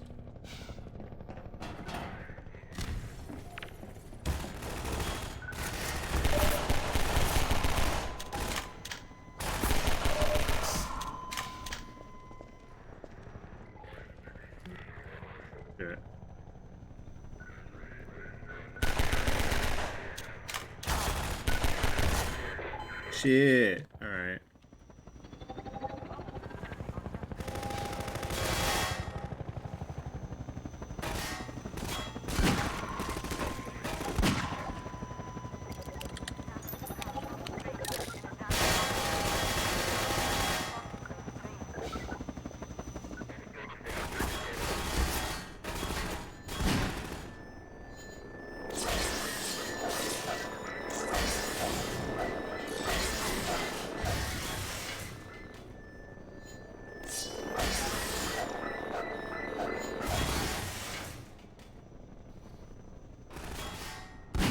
Asshole, stay put.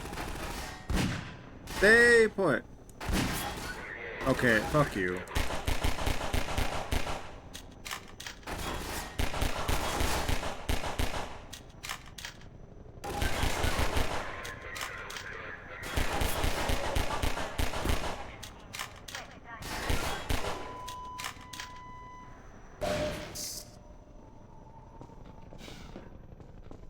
Okay. That's quick savable.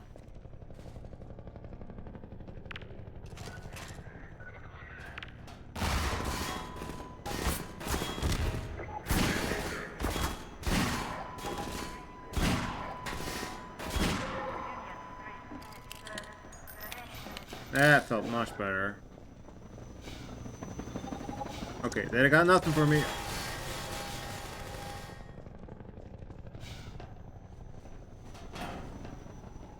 Oh, the helicopter's blowing them around. We actually get to see that in action. I don't think I've really noticed that particular aspect, but now that they mentioned it, I'm glad that it was easily making its presence known there. Okay, you need to not be allowed to do that ever again.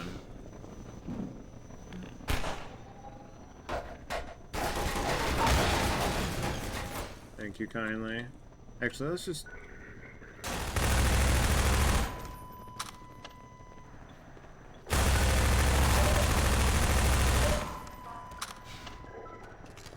Why would you run at me? Why would you do that?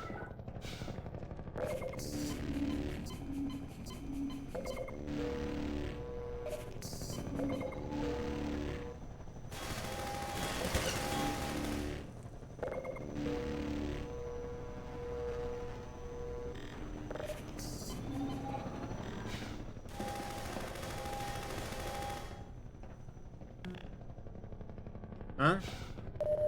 Ah. Okay. Gun.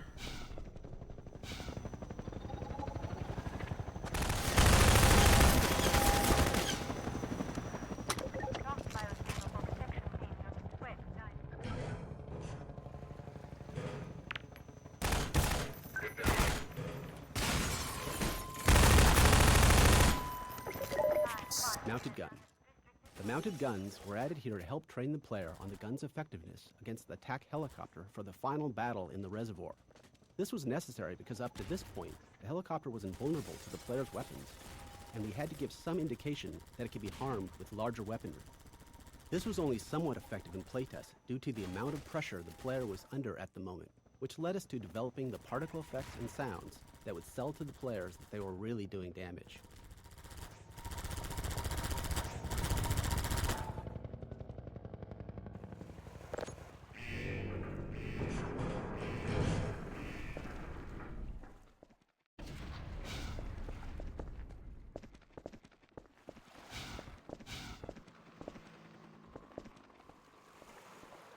Fuck that chopper.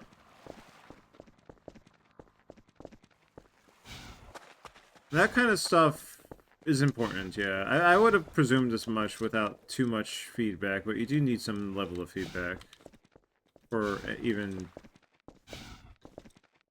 for everybody for the most part, just to make sure, you know. It doesn't seem that's hard of a problem to glean and resolve, but some people might need more assistance in that regard. And that's just how it goes sometimes.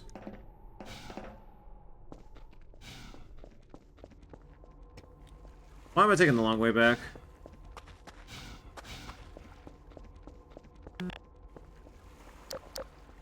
I couldn't tell you. Here, let's go up here.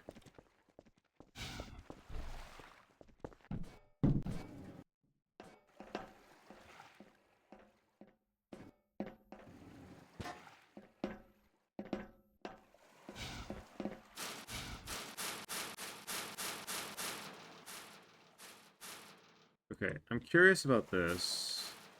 Is there any way to go up higher? A watermelon, though. Lamar needs watermelon. Shit. Lamar, you seeing this shit?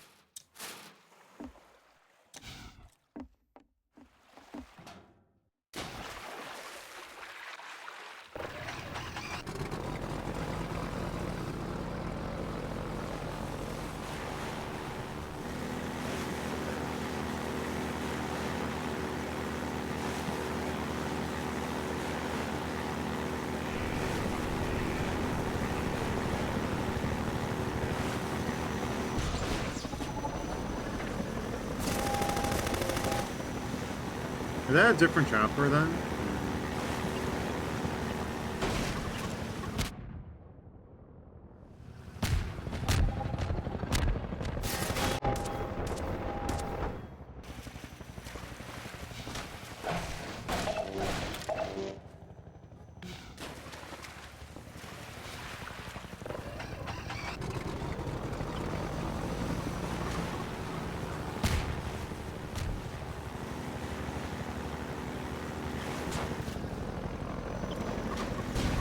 Half-pipes are fun.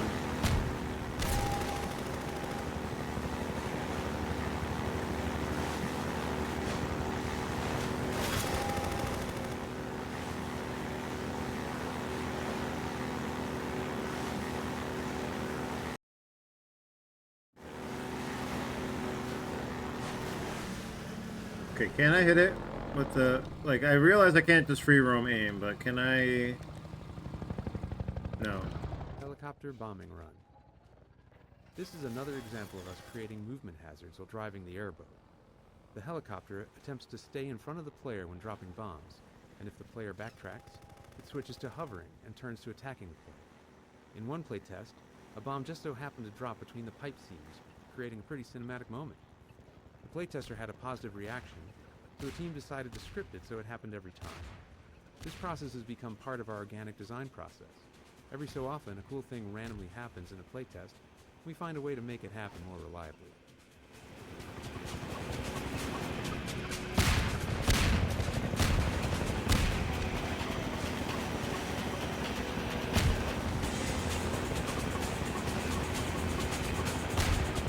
Not sure what bridge they're referring to. Or pipe.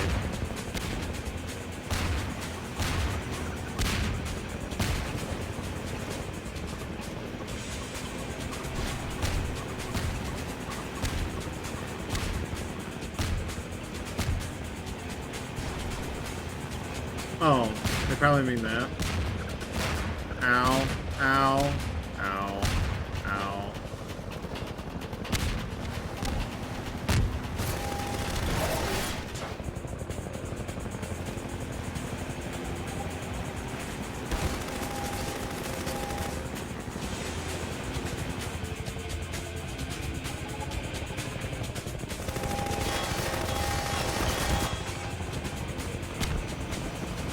Oh, that one?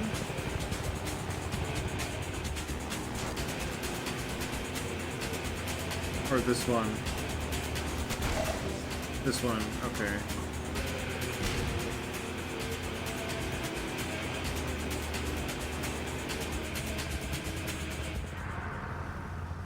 Sometimes you can't really... Sometimes the random moments are the moments, though. The happy accidents. Like, even, like, for specific players, not just, like... But yeah, that does... It is nice how that helps evolve the process. The design process. Oh! Oh! Oh! Okay.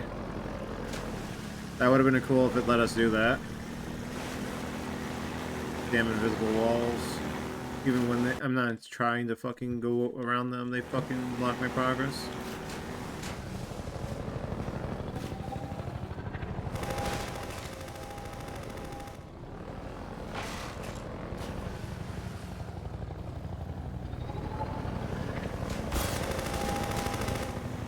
Okay, you can stop now. I allow you. I permit you.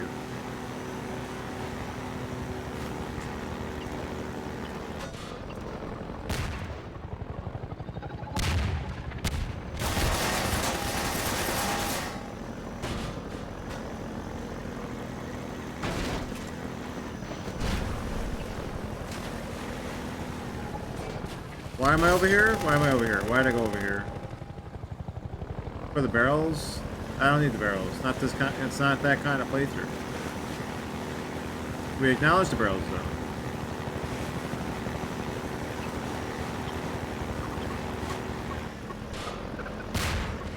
though. Oh. Hello, Yuki. I am living a pretty good half-life. Half of my life is doing pretty good.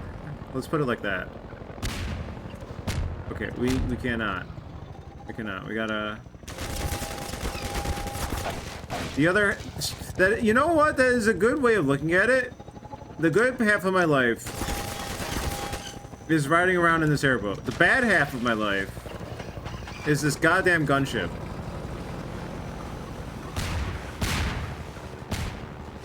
Absolute cinema. Gabe has done it again.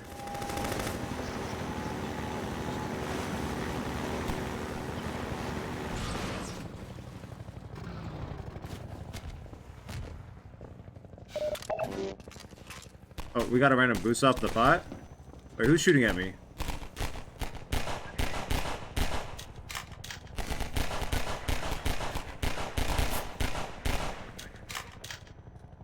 The commentaries are really fun, so in that regard, this is a pretty illuminating playthrough.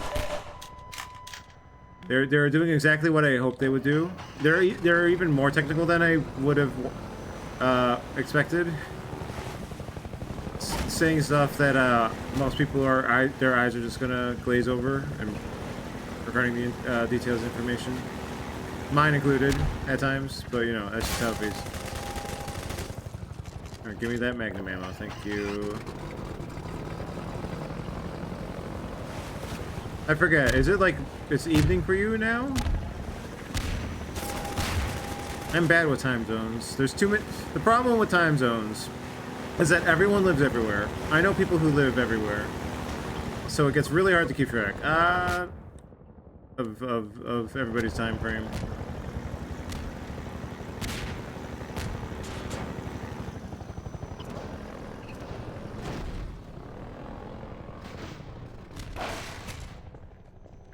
Oh, we wanna... Oh, wait, hold on.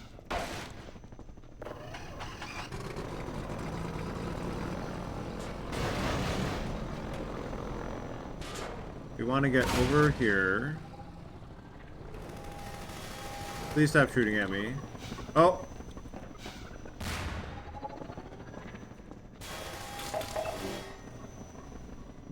Alright. I don't think they would put anything out here, but just in case.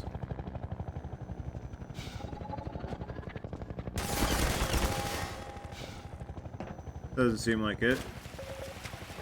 No, nothing there.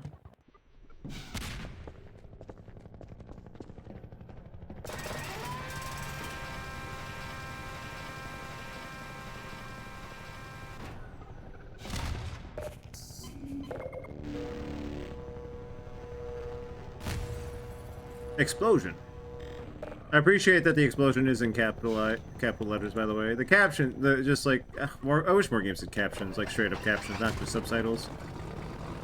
But also subtitles.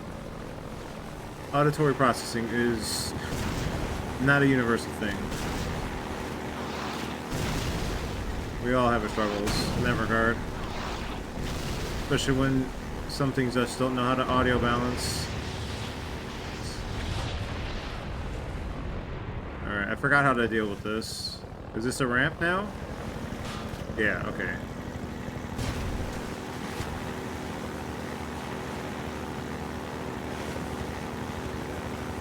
Coming up on 9 a.m. Oh, okay, good morning.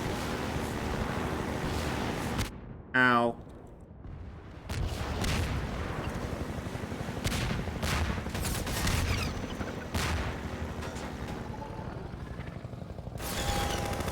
Let me reload that. I just want to make sure there's nothing... They haven't been hiding the commentaries. But I get paranoid. No, there's nothing over there. Ow, okay.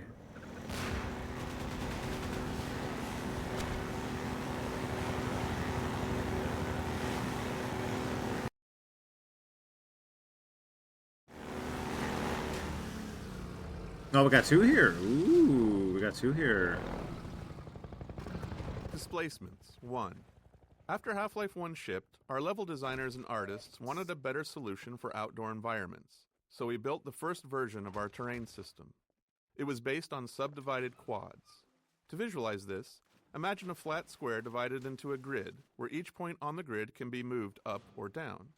Level designers could lay out multiple squares and then use a paintbrush tool to shape hills and valleys by adjusting the grid points. For rendering, we used a special blended texture, which combined two different textures. Each grid point specified how much of each texture to use, allowing smooth transitions between surfaces like sand, grass, dirt, and gravel. This type of terrain system wasn't unusual in game engines at the time, and we naively thought it would be enough for our game designers. Naively.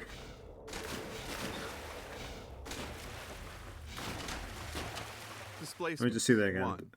After Half-Life 1 wasn't shipped, unusual. It wasn't unusual. Okay, so they were like infancy stages, getting a better feel for that kind of stuff. Gotcha. Washing machine puzzle. We created the washing machine physics puzzle late in development, after playtesting indicated that players needed some downtime from the relentless pressure from the helicopter. Yeah, that's true. Facing contrasts like this can accentuate the high moments by resetting the player's emotional state and warding off exhaustion or even boredom. It was a positive sign that players reacted so strongly to all the work done to make the helicopter truly menacing. But if we didn't manage the stress of it, fatigue set in, which quickly started to feel like monotony rather than excitement. Originally, players quickly drove through this area, but because of the nice sunlight and composition of the canal here, we decided it was a good spot to pause the action and have the player spend some quiet time solving a puzzle. The puzzle itself, which was the first to use masses and pulleys, ended up giving rise to other physics navigation puzzles elsewhere in the game. Also, this was the start of it all in a sense. Pretty simple, but also because like it also employs you see it all in play, and it probably all works in similar fashion as it's as seen, as presented. And the sunset, yes, the sunset is it slowly gets more and more visible as you progress. And I really, before we had the ability to just have systems that progress the day and night cycle, to be able to progress that through a series of screen transitions is, it's always nice to have the passage of time in a game. And now we just kind of take it for granted, I think. I remember when that was a huge thing in the second Pokemon game, I think it was. Displacements 2. Once the initial terrain system was up and running, we expected level designers to use it for outdoor spaces. Sorry, hold on. Also, yeah, I learned this a long time ago, but you really need your pauses because like the chopper thing definitely gets dragged. Like even like especially with people like me who just really drag every section out. Like I feel the chopper is just like I needed a breather from it. So this was really good to have this little breather moment. Displacements 2. Once the initial terrain system was up and running, we expected level designers to use it for outdoor spaces. Instead, they began experimenting, adding detail in unexpected places. They used the subdivided quads on the top of walls to create ruined edges, rounded off street curbs, and even attempted to make pipes. This met with varying success since the terrain system was designed for landscapes, not architectural detail. So we returned to the code mines, transforming the height-based terrain system into a fully 3D displacement system. Now, instead of only moving grid points up and down, designers could move them in any direction. This allowed them to add extra detail to all kinds of surfaces using blended textures to smooth transitions between the displacement quads and the BSP geometry. However, this required additional tech work to ensure consistent lighting between the two renderers, or those edges would have been noticeably mismatched. But with all this done, the level designers seemed satisfied, and we naively thought that this time it really would be enough. Naively, again. Displacements 3. With the general displacement system in hand, level designers didn't stop at adding detail to the world and returned to their original goals of building large-scale outdoor sections. This led to another round of updates to balance performance, ensuring the system could handle both fine detail and larger ground terrain. Texturing had to improve as well, especially to support complex structures like overhanging cliffs that weren't possible with the original height-based system. Designers, never one to rest on their laurels, also started using displacements to create caves and tunnels. While these additions looked great, they required even more technical adjustment. Eventually, we managed to wrangle the competing requirements of all the ways that displacements were being used, and they shipped in large sections of our game world. Looking back, displacements are a clear example of how technology and game design evolve together. It's a chicken and egg problem. We can't foresee all the ways a piece of tech will impact the game, but we also can't build the tech without knowing what it needs to accomplish. So, as is always the case, we have to build something. We start with a solid guess and see where it leads us. It sounds like they probably had fun, despite any woes with the design of this game. Like this, like being a part of this kind of like evolutionary step. Like the evolutionary steps don't feel as pronounced anymore because of the graphical fidelity and all that. But like going from Half-Life 1 in particular to this, like you could really see them wanting to just tinker with everything newly available, and seeing the results further emboldening them to try more and more to get to where we are with this, like the grime and all that, like is the clear example we can see before us right now, and the grass and rock meshing here.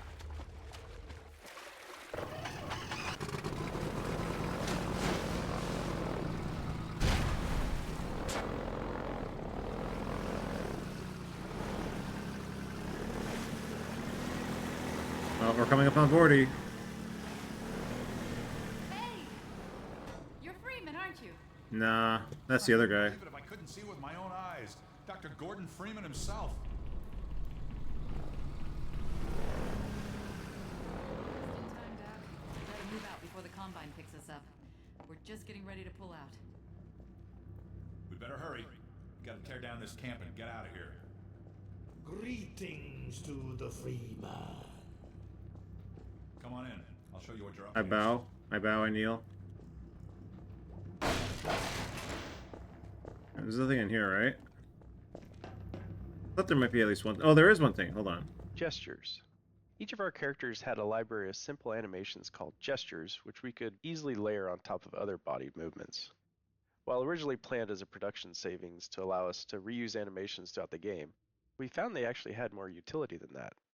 Humans often repeat certain movements, and these can be markers of a specific personality. As a result, our gestures library ended up capturing the essence of each character, helping to unify our animation team's understanding of who those characters were. This made it much easier for our animators to share any one character's workload among themselves, which production often required. Hmm. Oh, the mark on this that shoulder there.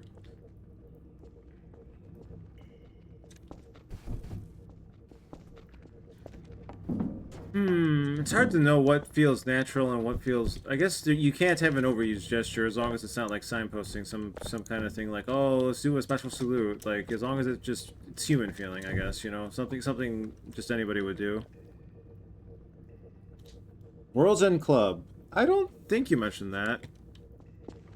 I never heard of that before. I know World's End Dance Hall, the Vocaloid song. Unless you meant, like, elsewhere, in which case you might have, but, reminder bears, refresher bears, you know. There we are. That gun came off one of the same hunter choppers that you're up against. I always like to bring a little irony to a firefight. Take that chopper down, and you should be able to tear on through to Eli's place. The Freeman will accept this weapon or suffer greatly on the road ahead. The Freeman. We remember the Freeman. We are coterminous. There is no distance between us. No false veils of time or space may intervene. I love this one in particular. This might be my favorite Vorty, just because I have all the lines. Clearly we see you in the Nail-Lynth's chamber. Nail-Lynth. We bear witness to the bright eternity of the Nail-Lynth's demise. You leap, you fall, we see you crush between the barriers. Leap and fall because that was the final boss for the that's how that final boss went with a lot of like just jumping in a very vertical space, I guess. For a brief time you joined us, you are one between the worlds. Is that implying the space that G-Man kept sending me and other people to is Vorty based, or at least a place that the Vorty are familiar with?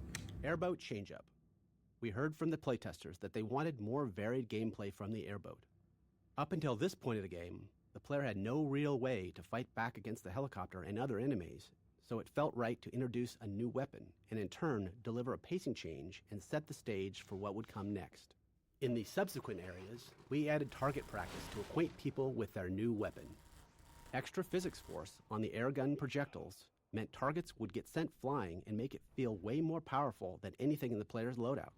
Even then, when it came to playtesting combat against the helicopter, a lot of testers still thought it was invincible, and hadn't noticed our efforts to illustrate that it was taking damage from the Combine-mounted guns earlier.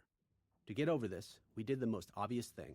We put the helicopter directly outside the tunnel in which you get the gun and make it extremely clear that you can and should shoot it. And it worked. Nice. What kind of game was that again? World's End Club. Is it a visual novel? Is it an RPG? It's not 100 line. Why am I thinking 100 line?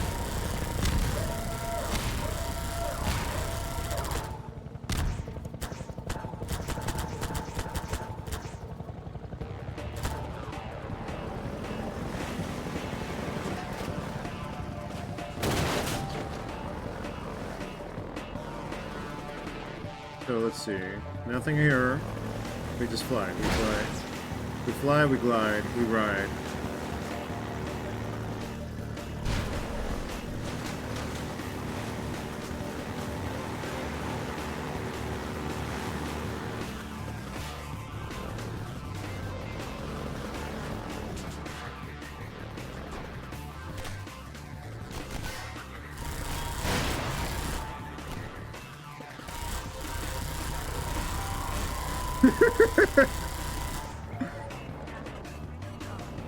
If you just get him like that, that's so funny, actually.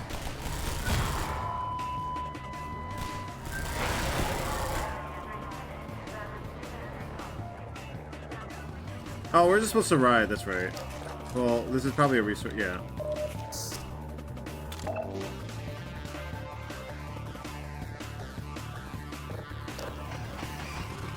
a puzzle platformer. Ah. Oh, it is from those guys, though. God, how many games did those guys make together? Oh shit.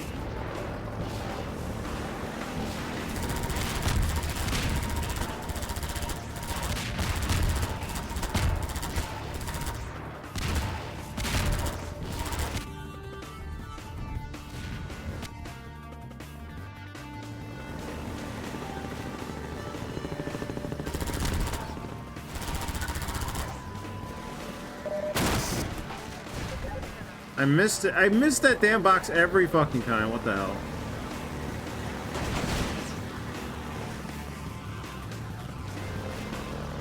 There we go. Oh no.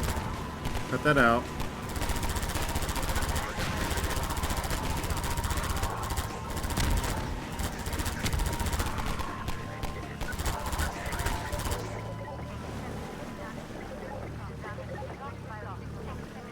Okay, I don't think we missed any.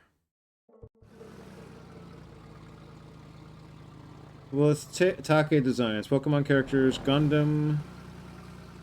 Gyox. Probably didn't pronounce that right. It's my first foray into their games. Ah. One of them did the Zero Escapes, right? I can't remember exact details. I just... The two names always seem to be around Danganronpa and Zero Escape and Raincoat and... The 100 line now. Like, all those names are just, like, in a little bucket together. Skybox time of day. The skybox in fog color changes incrementally during this chapter. This is meant to visually represent the passage of time as the player journeys through the canals and the chapter.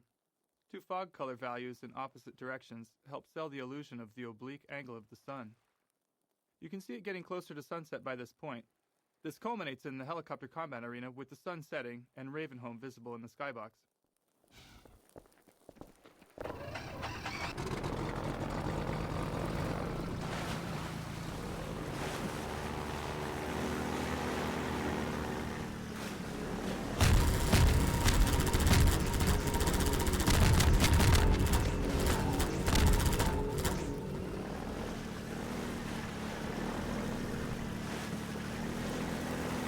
I was ready for you that time, buddy.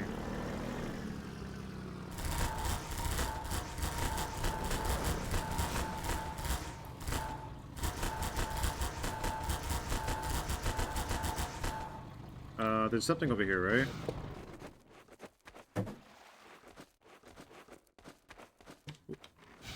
There's... Every time I think there's something over here and there isn't. God damn it. 3 for 3 on that.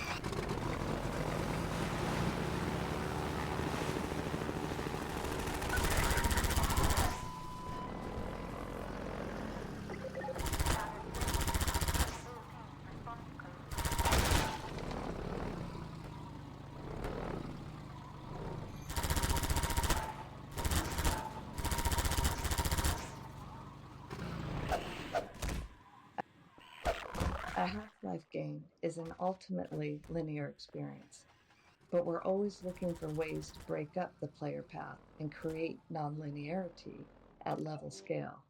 This lambda cache, replaced with a zombie and headcrab ambush, was entirely optional and built only to add some of that nonlinearity to this section of travel through the canals. I do appreciate when... This is a cool side section for how simple it is. And just, you know, side pass. Your game gotta have side pass. I can't just don't give me, I can't do the hallways every time. Normally I don't do the hallways, actually, come to think of it. I can't think of a hallway game I've ever done where there weren't branching paths in some capacity. Besides... even Jump King has branching paths in the sense for the DLC stuff.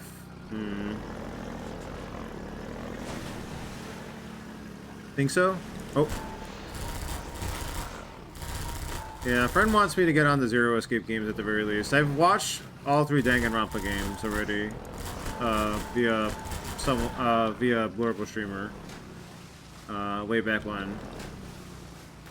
I don't see myself ever, like, playing anything beyond the Zero Escapes, personally, but maybe I'll get hooked on those. Who can say? Who knows? I don't know.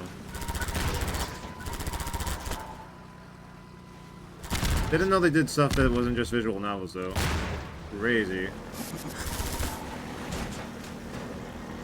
Oh, I guess 100 Line wasn't the visual novel necessarily, was it? I died. Oh no.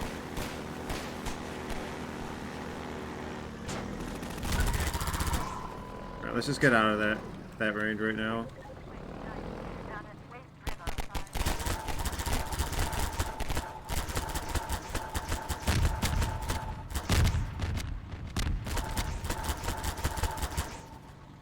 Alright, give me my commentary. Donkey Kong Barrel Ramp. You can't just call it the Donkey Kong... This particular area, the drainage ramp, originally started as just an interesting piece of level architecture. But during playtesting, we quickly saw how fun it was to slide the airboat up and around the slope, so we added more elements to enhance that experience. This included Metro Cops dropping barrels down toward the player, and a little nod to the classic arcade game, Donkey Kong. I mean, when I see barrel roll down fucking staircase or slope, Donkey Kong reference.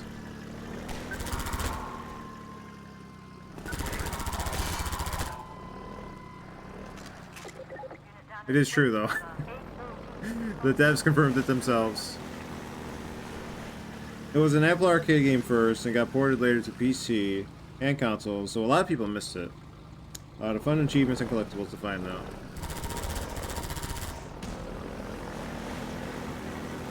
But is it better than Super Puzzle Cat?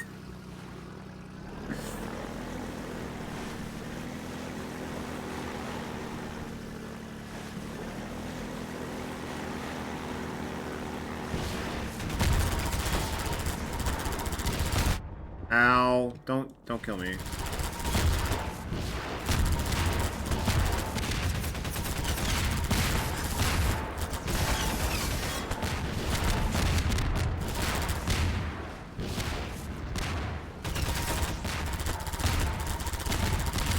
There we go.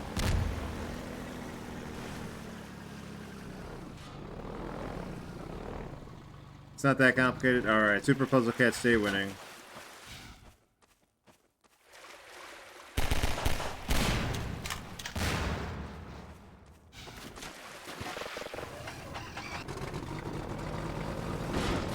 But it's cool that they do stuff that's not just straight up visual novels.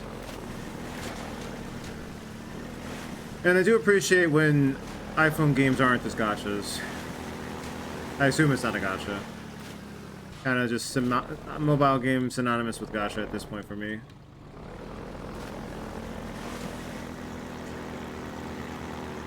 Okay, there weren't any, right? Uh-oh, that was a mistake. That was...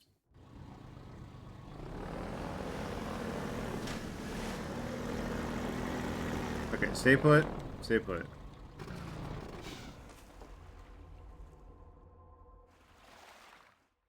No, I don't see anything. I think we're in the clear.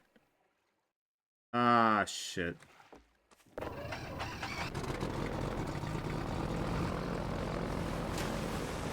I kind of need that, though.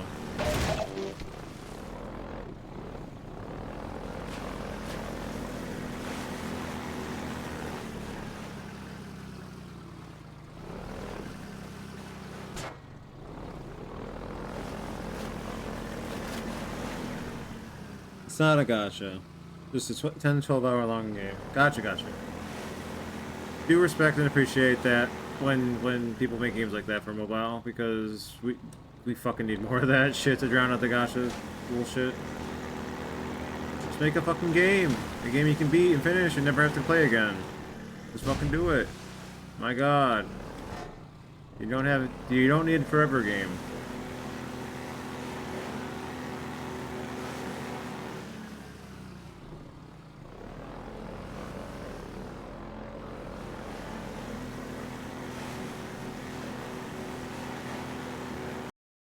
Okay, we're at the boss fight.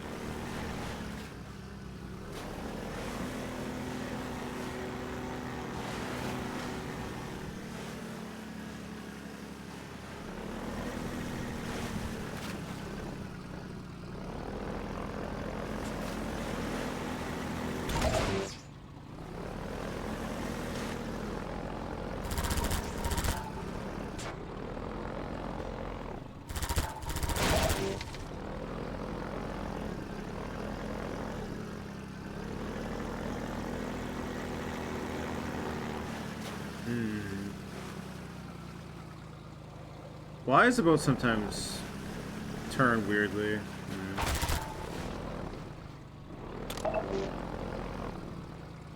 Oh, here's one. Okay. Helicopter Megabomb Origin. The Megabomb helicopter attack was based on a bug where a programmer accidentally removed the bomb drop cooldown, resulting in the chopper dropping hundreds of bombs all at once. It looked so cool that we decided that we had to keep it for the final shipping bombing run attack.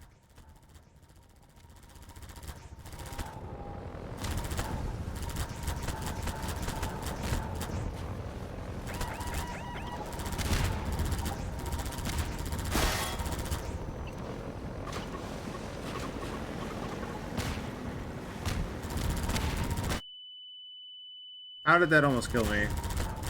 Perish right now.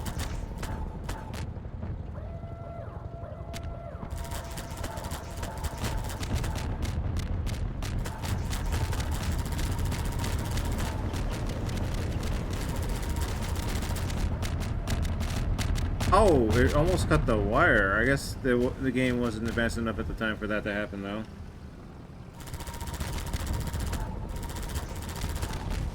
Goodbye forever.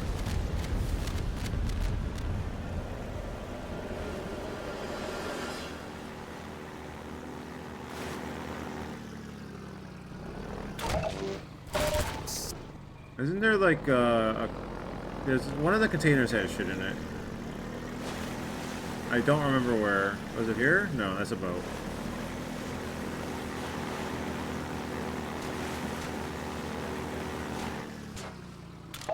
I request more items. Thank you. Oh, sorry, there was... Oh, it's this pipe here, isn't it? Yeah, okay.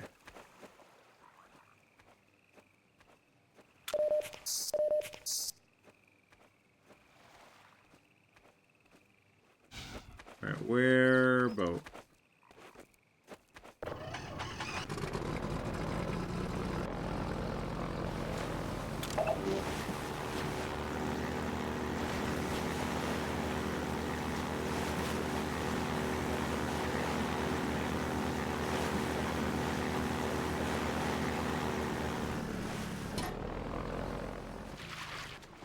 Arena exit gate. The wheel mechanism to raise the exit gate was added specifically to force the player to defeat the helicopter before they can move forward. Yep, that We makes often sense. refer to elements like this as gating the player, using design elements to keep them from progressing until they've completed a necessary task. Here, it's quite literally a gate. I love when people these kind of things exist and players just try to get through them anyway, and maybe sometimes successfully do so. The speedrunners, maybe not even speedrunners sometimes. All right, is this gonna have a commentary? Wait, how do I get up here again?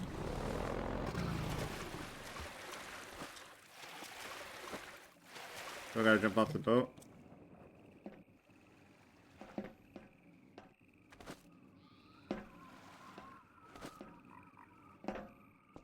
There we go. Oh, hold on.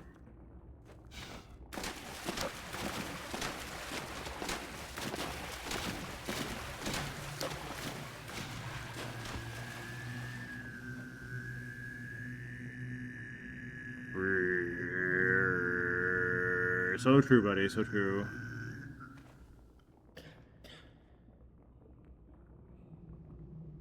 We remember the free man. We are. I can't do it. This is more than anyone can bear, but we will persevere. Persevere. Alright, I don't see any commentary over here. Unfortunate.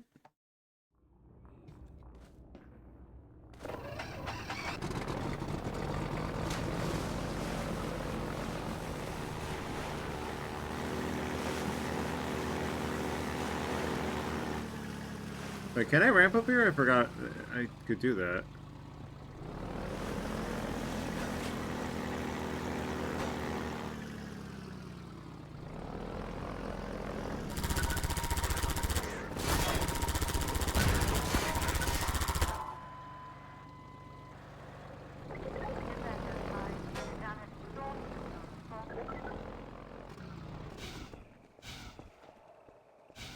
Okay. Helicopter Final Battle.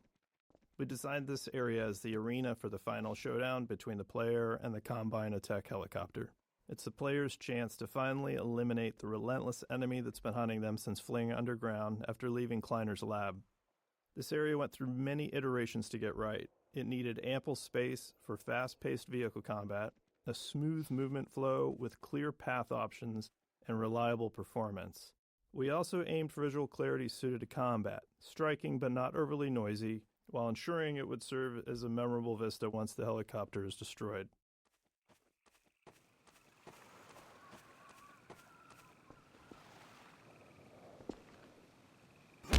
I saw him disappear. Didn't try hard enough. He's the type of guy who just blinks out of existence.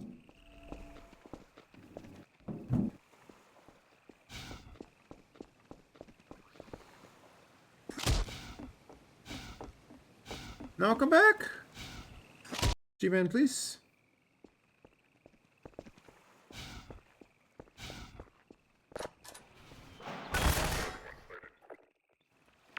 Ah, fuck.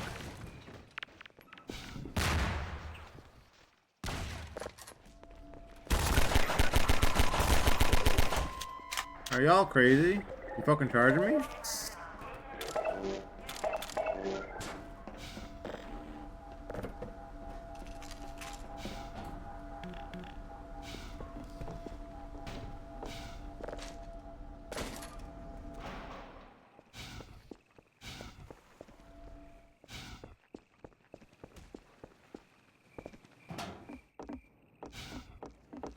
No, come back.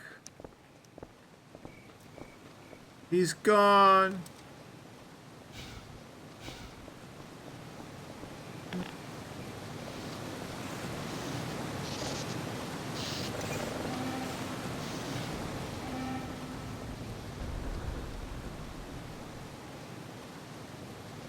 Ah, there's Ravenholm. Yeah.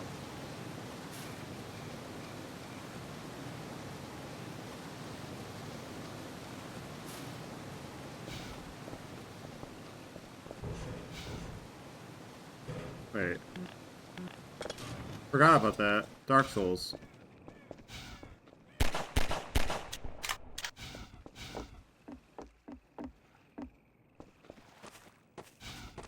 Alright, we can at least do the story chapter right now. What time is it?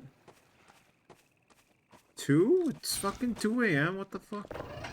We can at least do the story chapter. Maybe we could do Ravenholm tonight? We'll see.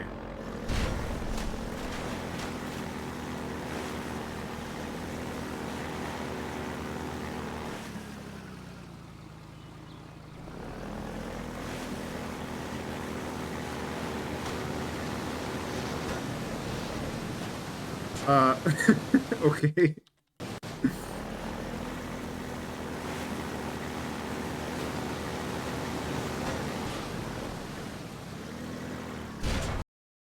Okay, that works.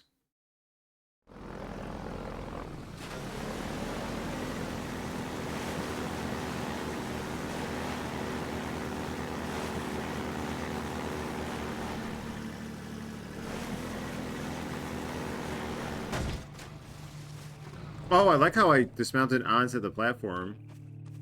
Airboat wreckage. Originally, we destroyed the airboat in the jump over the dam. So this level opened with the player amidst the wreckage of their beloved airboat. In a team-wide playtest, people felt disappointed to lose the vehicle they had spent so much time in. There was a lot of internal debate about whether that feeling of loss was a valuable experience or not. Ultimately, we decided to leave the airboat intact to allow for the possibility of the player reuniting with it someday. Some say that airboat is still out there, waiting for you.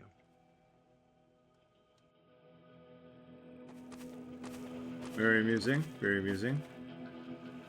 I would have been okay with it being destroyed. Like, in the sense that I would have felt the loss, but I would have accepted it as part of the experience.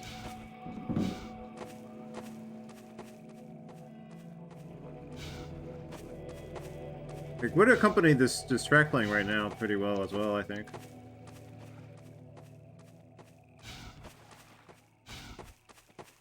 Alright, I think we're good.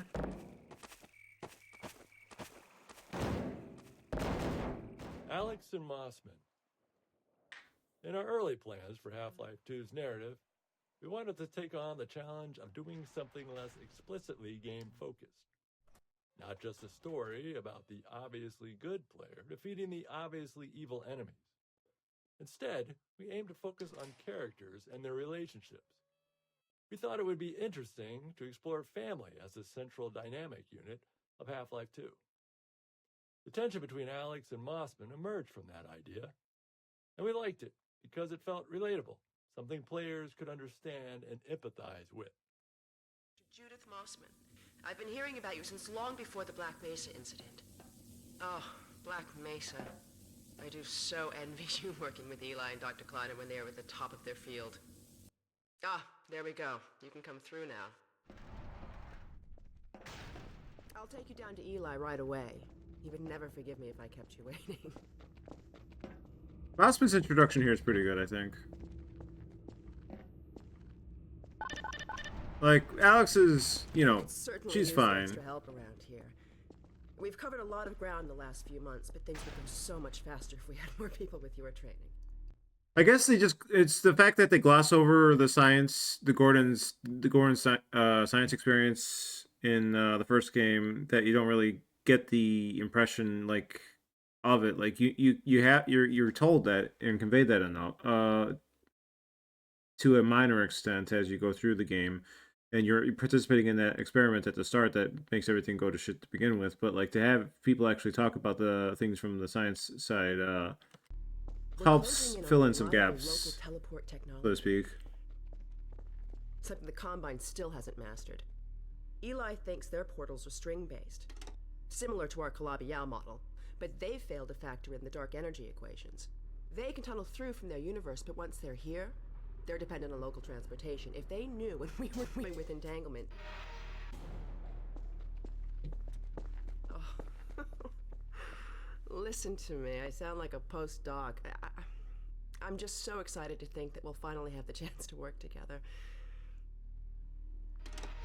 Where was I? I don't think I've seen that hair clip Dr. before. Kleiner compressed the Zen relay far beyond anything he imagined at Black Mesa. We figured out how to use Zen as an unexpressed axis. Effectively a dimensional slingshot, so we can swing around the border world and come back in local space without having to pass through. Oh, here's Eli now. All right, good. You keep right on. Eli's lab. We built Eli's lab after Dr. Kleiner's, which gave us a better understanding of how to set up and design effective choreo scenes. As a result, we were able to create a more complex scenario with more opportunities for it to respond to the player. Having multiple characters doing their own thing around the room made staging tricky, and it took a lot of iteration and playtesting to get it to run smoothly. Our experience showed that, generally, players wanted to play along with the scene. They just needed enough subtle clues to know where we wanted them. Similarly, if they got distracted, the scene had to gently pause and wait for them to return. Finish up some work and I'll see what I can dig up. Dr. Freeman, it's been a real honor. I'm looking forward to working together. Feel free to look Hair around. clip.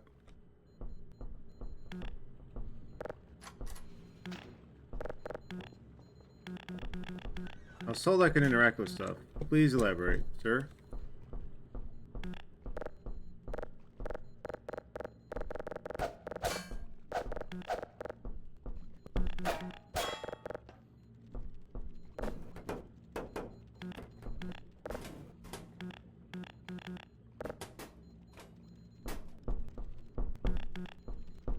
Oh, this is the teleporter. Portal working again.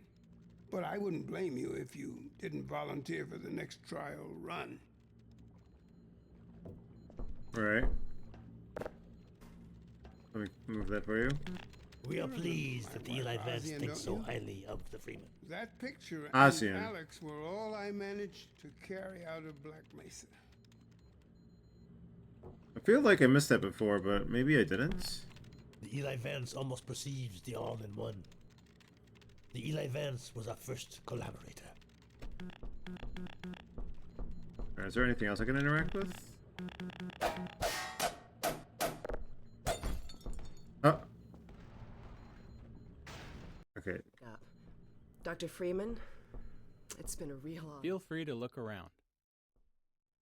Balancing the player's desire to explore with the narrative goals of the scene was always a challenge.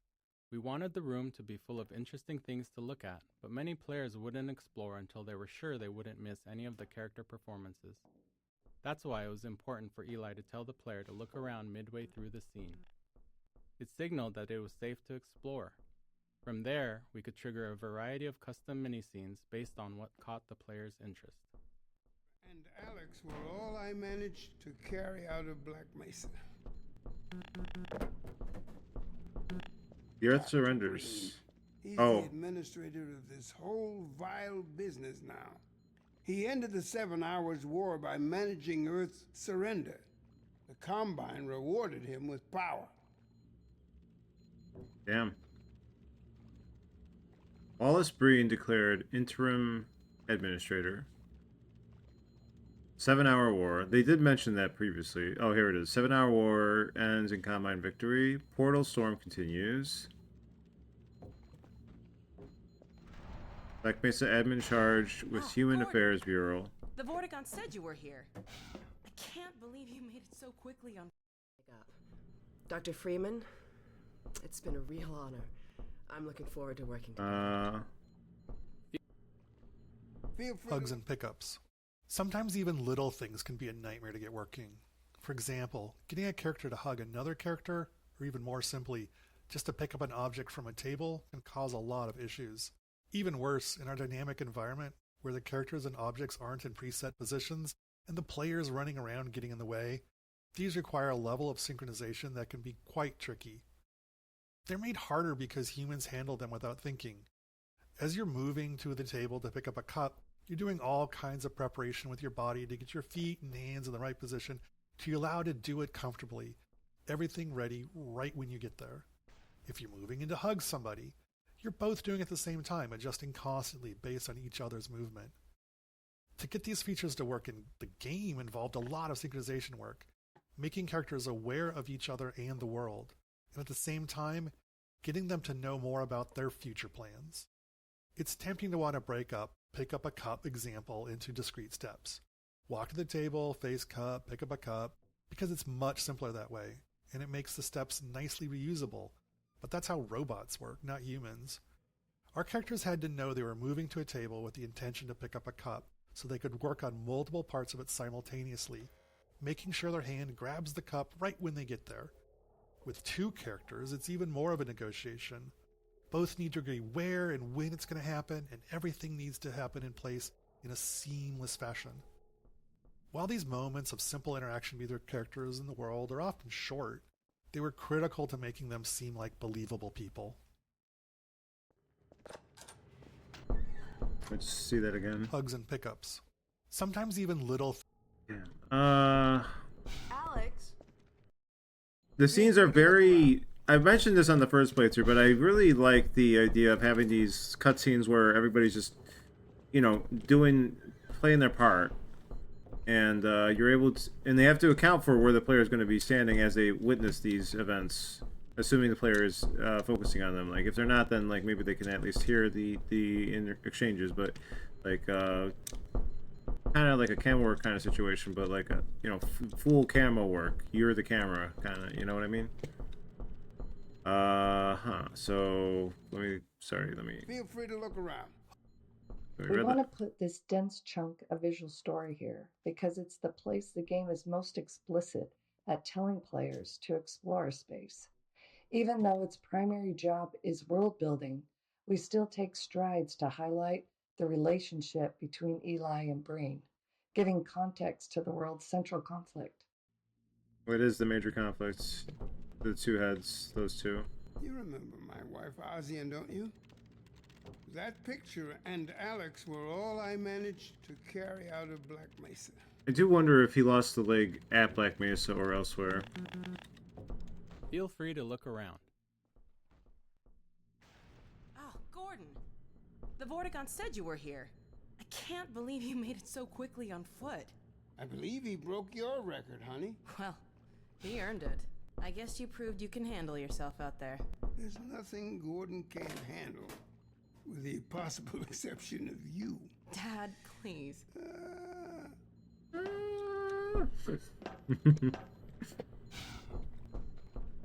What's this? What's this? Tell me about this. Take a look at this, Gordon.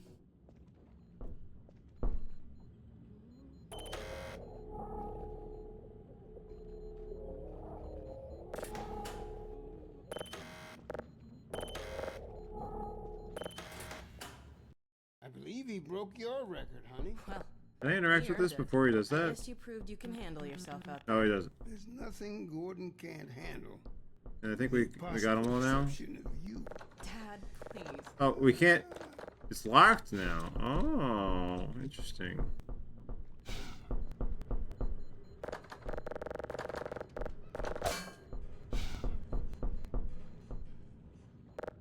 Take a look at this, Gordon.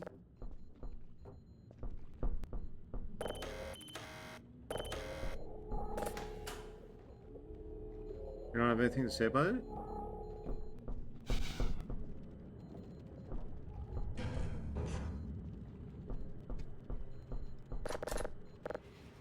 Oh, Dr. Freeman, you should stay with Eli. Go on. I'll rejoin you shortly.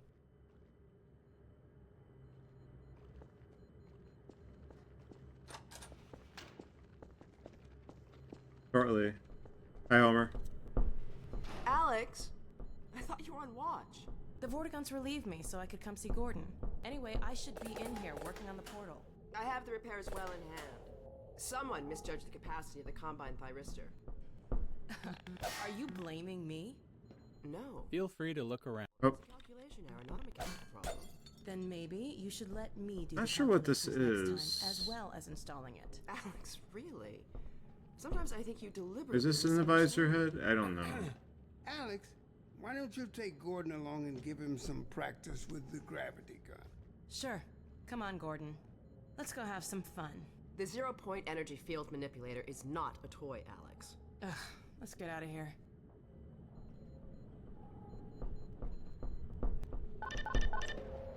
Hey, Homer. Look, we are on the commentary run, my final venture through the Half-Life. As you can see, I don't know if you've seen these yet. See you in a little while, Gordon. But they're pretty illuminating. They're detailing covering a lot of details through all the technical stuff like the textures and graphics and game design elements,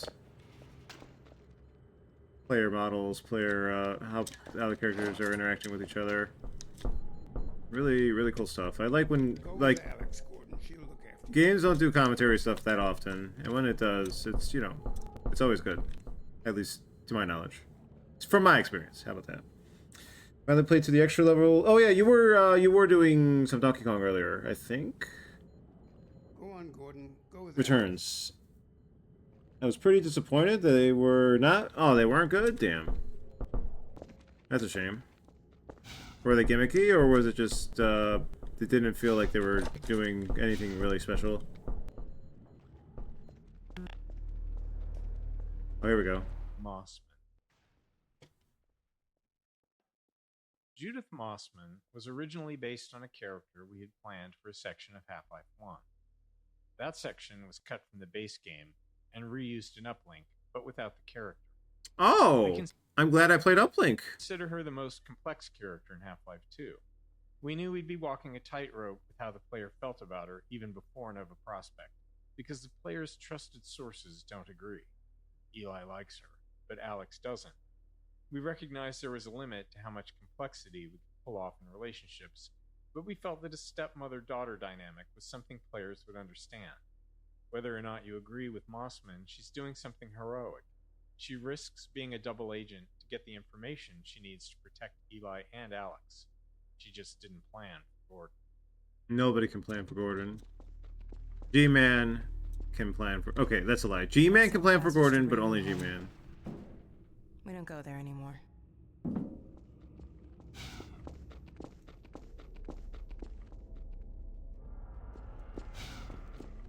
We used to be able to go right up there to Ravenholm. It was an old mining town inhabited by some escapees from City 17. Believe me, that tunnel is sealed for a reason. Open it. Do it. Nah, I'd win.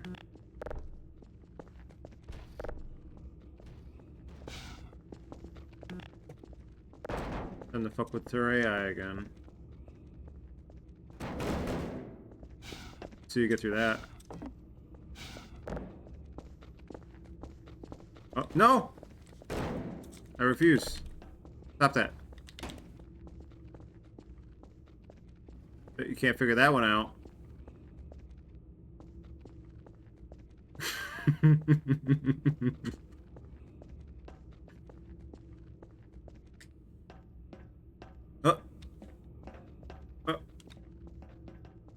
Wait, where'd she go?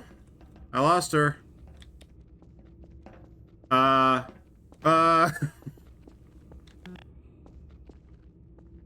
Alright, you win this round. You win this round.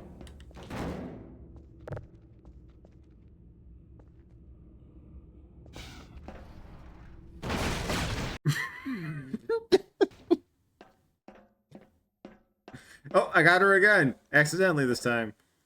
Oh, she figured it out. Oh, she's giving me the look. She's tired of my bullshit. So, here we are. This... Was it one per world, right? Yoshi's Island approach, Yoshi's Island Game Boy Advance Edition did the same thing. Those levels weren't the most memorable, but I don't remember disliking them. But I only played them once, so can't speak with too much authority. Character lighting. In the first year of development, we were struggling to get our characters to feel as realistic as we wanted them to. There were actually quite a number of different I see the problems, lighting. all of which eventually required specific technological and artistic improvements to fix. The first major problem was lighting. At the time, lighting technology in games had many shortcuts, some due to performance, but many due to misunderstandings of how it all works. To make characters look good at the time, models and textures had to be created with much of their lighting solution baked into them, like shadows and glossiness. The characters looked cool, but they also looked like video game characters. We started building Alex with this approach, because that was how you were supposed to do it. We used the bake solutions and lit her like a movie actor, essentially as if she had a custom lighting rig that followed her around and ensured she always looked good. But it didn't really work. The range of lighting environments and the dynamic nature of video games meant that she'd look great in some environments, but always end up looking terribly unrealistic at some point. We tried iterating on our lighting rig, increasing its capabilities, but eventually it felt like we were at a dead end. Returning to the drawing board, we decided to try a different approach. We built her and the lighting and the textures from the ground up, throwing everything away, focusing on not on what we wanted her to look like in our ideal lighting, but on how things were supposed to work in the real world. It might seem obvious, but it wasn't how it was done, at least not in video games. When looked at outside the game's renderer, these models and textures actually looked worse than the previous versions, but we managed to methodically pull out all the shortcuts and misconceptions about how light and texture and graphics cards worked and put it all back together. After all that was done, when we were finally able to look at Alex in-game with her new models and textures in a dynamic environment that kept her visually consistent at all times, well, she looked great. Totally seamless and part of the Half-Life 2 world. How much faith and how much confidence do you need to make sure that all that effort's going to pay off in the end? Because goddamn, nothing new or challenging about them. It's just like a sampling platter of stuff that was in... Oh, it's not even challenging! That's the whole point! Facial technology. We wanted players to care about our characters, and to even have a chance at achieving that. We knew we had to invest a lot of technology for our characters' faces. It's well understood that humans are wired to pay attention to faces, subconsciously reading all kinds of information from them, so it's an extremely high bar, and if we couldn't reach it, we'd probably push players away from our characters, not towards them as we hoped. We started out doing a lot of research. It was not heartening. The best examples we could find weren't anywhere near close to being able to be run in real time, while the best real-time ones weren't close to the quality we wanted. We wanted to look as good as an animated movie, but they often took hours to render frames and were totally linear, authored by up to 100 animators, whereas ours had to be dynamic. A character might be trying to speak dialogue or a facial move derived from a player's actions and created by just a handful of artists. These requirements eventually led us to Dr. Paul Ekman's facial acting coding system. a system for taxonomizing human facial movements done back in the 1970s. It gave us a vocabulary for describing facial movements throughout our tools and code, and a target to aim for when designing our characters' faces. With it as a framework, we started a many-year process of iterating on how we built faces and heads of our characters. Where others had tried taking bits of Ekman's work, we wanted to try to use it all. That meant a lot of time spent figuring out how to do each piece within the tight performance constraints we had. But we also spent a lot of time just looking at people and faces, trying to find the extra features that would add the most value, like skin elasticity, teeth shadowing. In the end, while we weren't able to do everything we wanted, we did manage to get the pieces we thought were the most important to a convincing facial performance level on our characters. It can be so easy to get tunnel visioned into wanting to do some of the little details, but you got to make sure the big ones are working before you get invested with those. Take this. Sorry, allergies. I see exactly what they mean, and I guess that's that borders on the whole scope creep idea as well. You got to stay focused in order to get what you need in the time frame. With also the scope of time, scope of vision and scope of time, the two demons.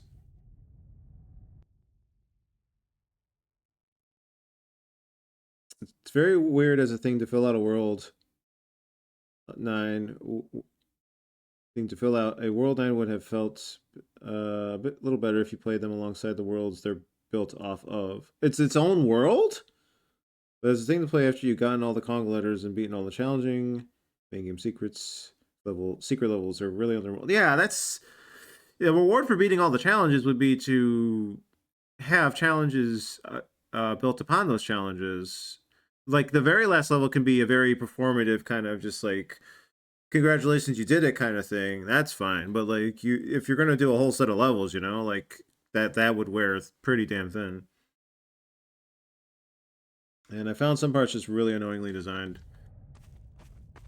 I wonder if that was just kind of built around. I wonder if Retro did those as well. Like, did they do the port in any additions, or were they already working on other stuff at the time? Eye shader. Another critical part of getting character faces to be convincing was in the eyes. Humans are great at reading eyes. There's a part of your brain dedicated to it, down to knowing where somebody's looking based on the reflections on the eyeballs. But there are all kinds of subtleties that matter. Eyes aren't actually spheres. Eyelids get distorted by the cornea moving around underneath. Eye movement can increase the odds of blinking. Eyes don't actually line up directly behind the pupil. They're shifted slightly. All these little details might feel small or unnoticeable, but the absence hurts the believability of the character. We worked on eyes for a long time, iterating our eyeball model and feature set little by little. Some things required external interfaces, like what things in the environment were interesting to look at, where others were automatic, at a subconscious level in the AI, like blinking, an obvious requirement, but one that's subtly confusing if it's wrong. Eye reflections had a particularly large impact. They're ultimately a tiny amount of real estate on the screen, but the difference they made was enormous. We knew we were finally done when we reached the point where, with our eye shader off, a character looked like a doll, human-like, but unconvincing in some way that was hard to describe. But when we turned it on, suddenly it felt like a human was looking at us. The literal and figurative light shining through their eyes, the light of life. I never really thought about that. I'm glad the commentary focused on it right there. It's definitely one of those things you don't think about at all. Holy shit. All right. Very well done, devs. See if you can stack some stuff to climb up here. Is that something we can... Hold on. Hold on. Back my bullshit for just half a second here. Try stacking some things. Grab something with your secondary trigger, then press the same trigger again to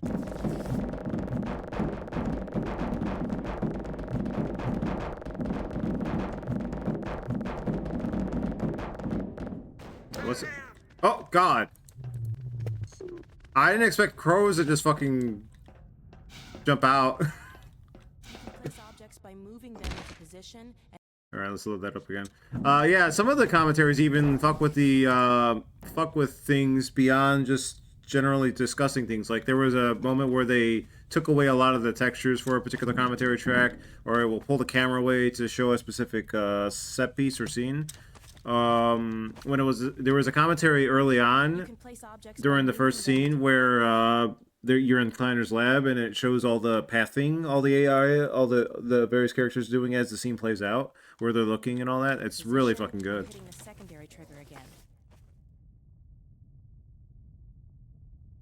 Let me see. In the original game, getting all that stuff, you got one level, and they stuck the 8 new levels in with that. Come on, Gordon. That's right. I do remember that now. I do remember that. I do remember that one level. I do vaguely remember. It's been so long. Moving the gravity gun. Actually, let me make sure I'm caught up first.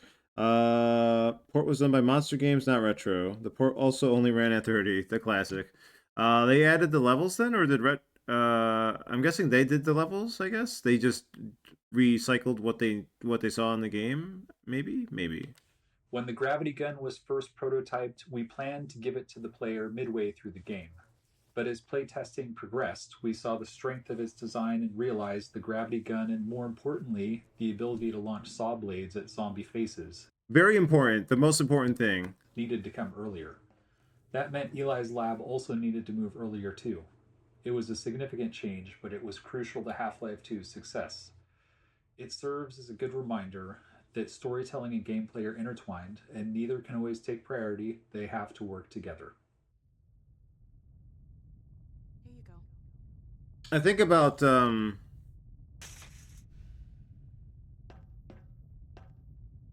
did she just get impatient and dejected? Moving the gravity gun. When the gravity gun was first prototyped, we planned to give it to the player midway through the game. But as playtesting progressed, we saw the strength of its design and realized the gravity gun and, more importantly, the ability to launch saw blades at zombie faces needed to come earlier. That meant Eli's lab also needed to move earlier too. It was a significant change, but it was crucial to Half-Life 2's success.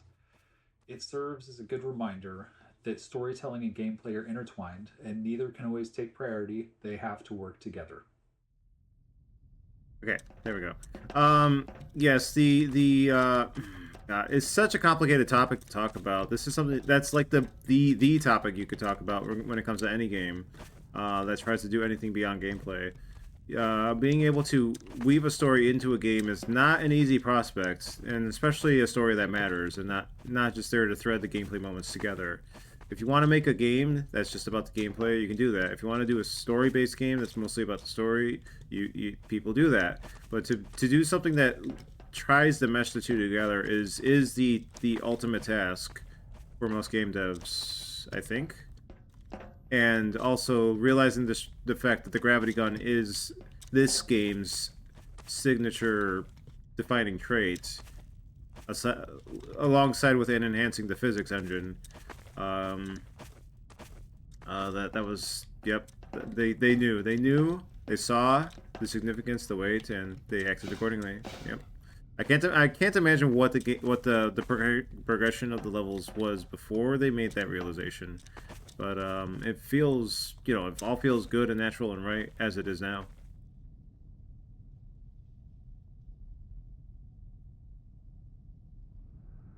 Still need to beat that level. I was kind of burned out. That's fair. The last level is one of those no checkpoint. The classic.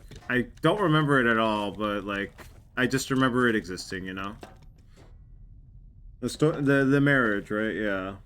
It's you want these interactions, these Alex and Eli and all, like that is also part of the game's identity. Like if the gravity gun is the identity of the game on the gameplay side, Alex and Eli, I don't know if there's one signature character, but maybe Alex, representing the story side.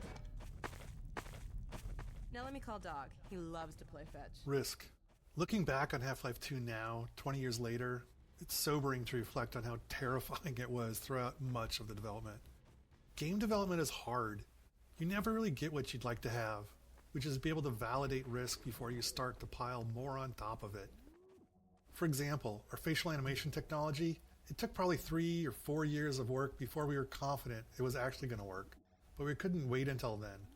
In that first year, we immediately started making all kinds of other choices in our game design, our asset production, and our other technologies, all based on the assumption that our facial animation technology was going to work in the end, from a quality and performance standpoint. The confidence, like I said. Many of those other choices wouldn't have worked either. At the same risk profile is true of other large choices we made early on. We can't wait. We just have to build and hope that our guesses will be true years from now. Terrifying. It's like I said, how confident do you have to be to make sure everything is going to work in the end? That effort's not going to go to waste. Thank you for having my back on that follow-up commentary. Dog, go get your ball.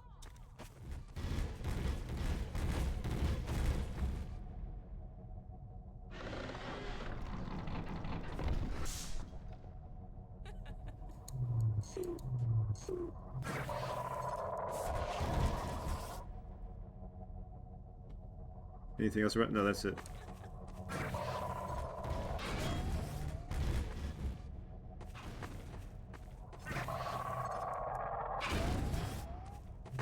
I want to hit that. I want to hit the basket.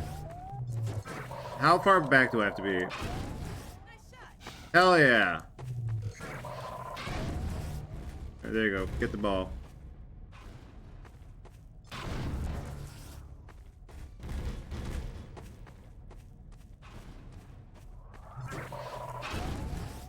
Nice catch. Good throw. Nice catch. What if we hit it off this? The bank shot. When I told you Dog liked to play fetch, I didn't tell you who'd be fetching. Uh-oh. Oh, we're fine.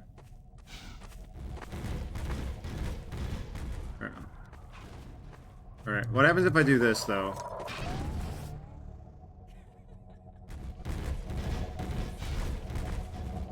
Okay, Gordon, let's try something else. Dog, throw something big. They're fine with it. They'll come back.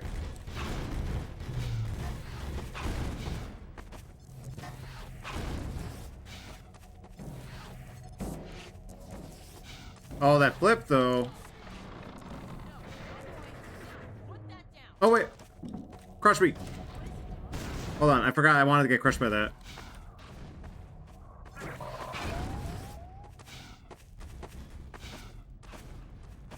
Oh. Wait, can I shoot it in the pipe?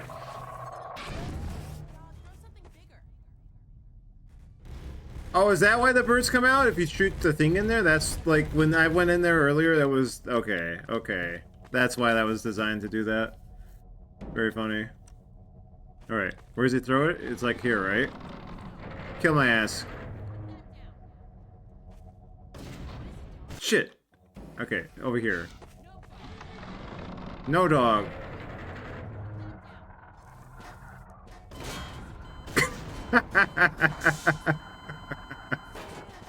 Okay, so you can't get crushed by that. Alright, we're out of there.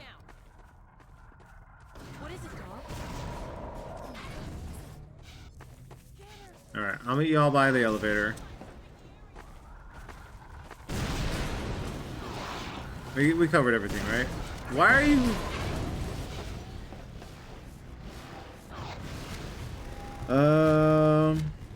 It's like Banana Heaven, lots of precision platforming of floating food. I haven't had a banana in a long time. I really need to fix that. Where are you, Alex? We're in the scrapyard airlock, stuck in a full auto. Everything I learn about game dev makes it feel like it starts as a scam and you just hope it turns out something... It turns into something cool in the end. Yeah? Take Gordon out of here. Head for the goal. I mean, Kickstarters are literally that, right? I mean, Kickstarters are literally that while involving the average person into the process. That is my experience with it. Still upset about my 2 Kickstarters not going all that smoothly, but you know, that's just how it is. That's the risk.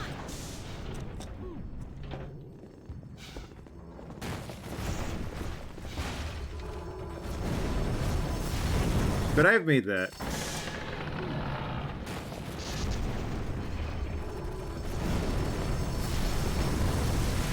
Well, she fucking died. Gordon, you need to get out of here. No, she's good. She's so good.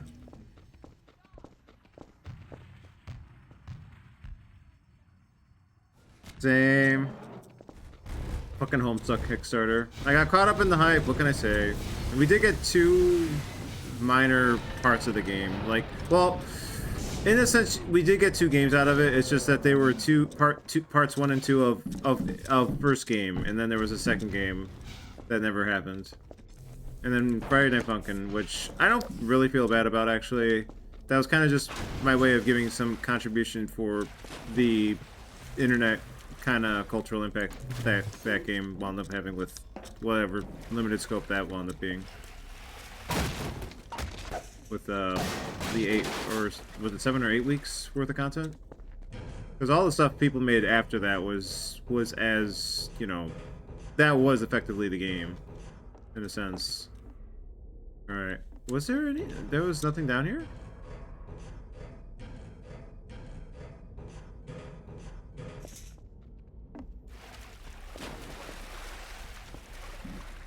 Just making sure. I guess there wasn't. Alright. What time is it? 2:56. We could do Ravenholm.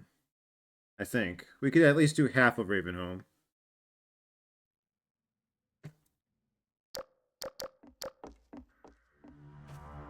Oh!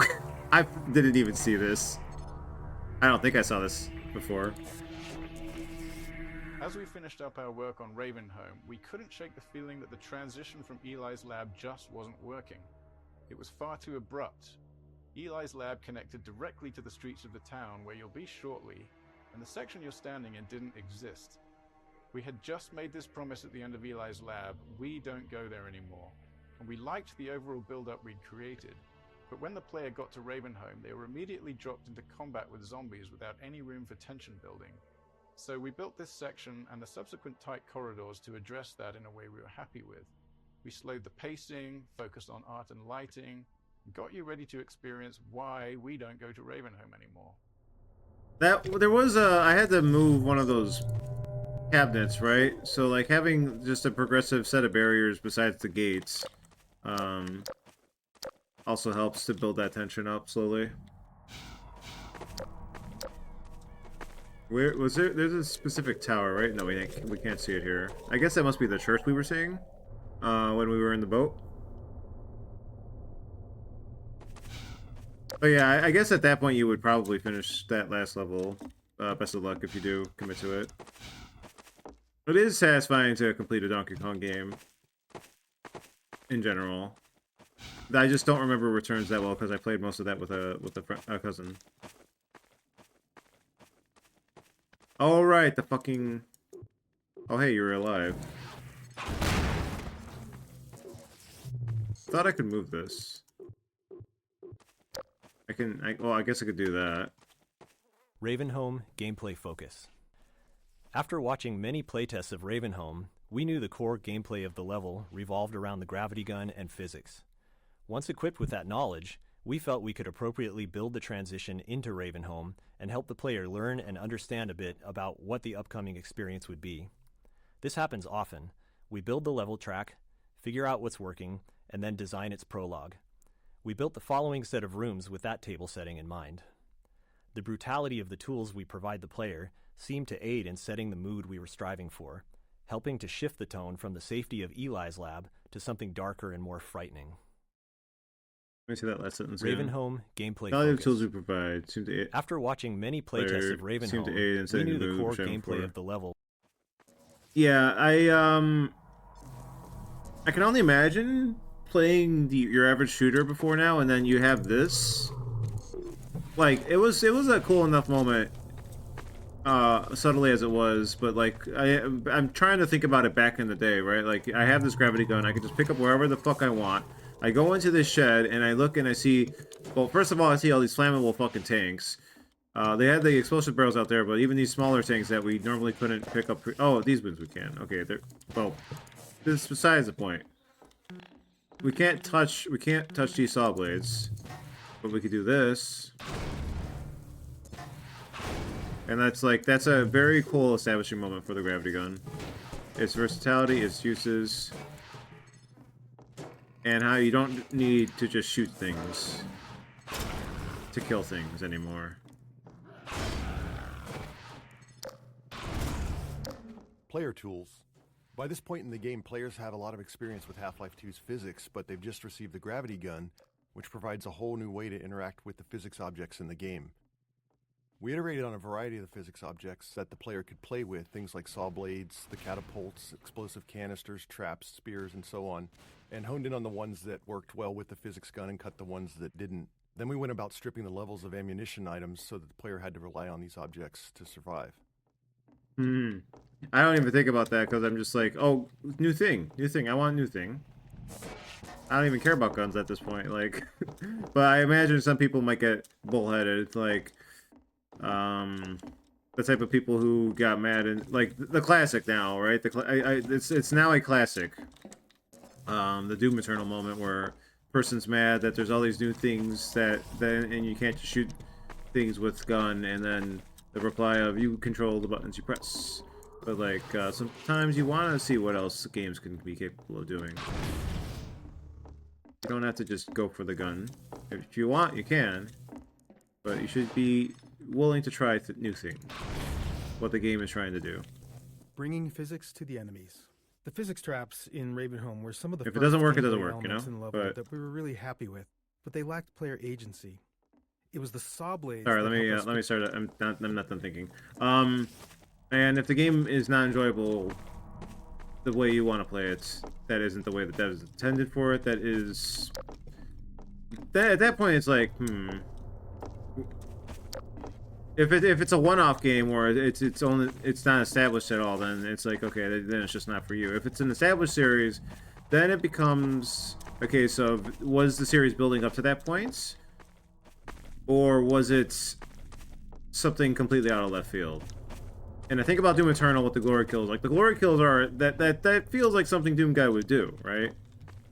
And this the gravity gun, with the sliding physics of the first game, building up to actual just picking stuff up and throwing them, and then into gravity gun, being able to launch shit into enemies. Like, that feels like a natural progression on the systems they were thinking about throughout the series. But yeah, I could see some resistance to the idea initially. A gun. Wait, what? A gun. Why are we saying a gun? A gun. Hopefully my thoughts are not too incoherent. I'm just trying to give my input while we get the game's input, the dev's input. Playing it has made me really want to replay Tropical. Tropical Freeze is so fucking good. I felt so fulfilled going for the full completion on that game. I will say the experience with Returns HD is much better on the Switch 2 because the load times are vastly improved. Oh god, those load times were pretty bad. I remember that. One of the few things I do remember. Let me go back for that commentary. My bad, I got distracted.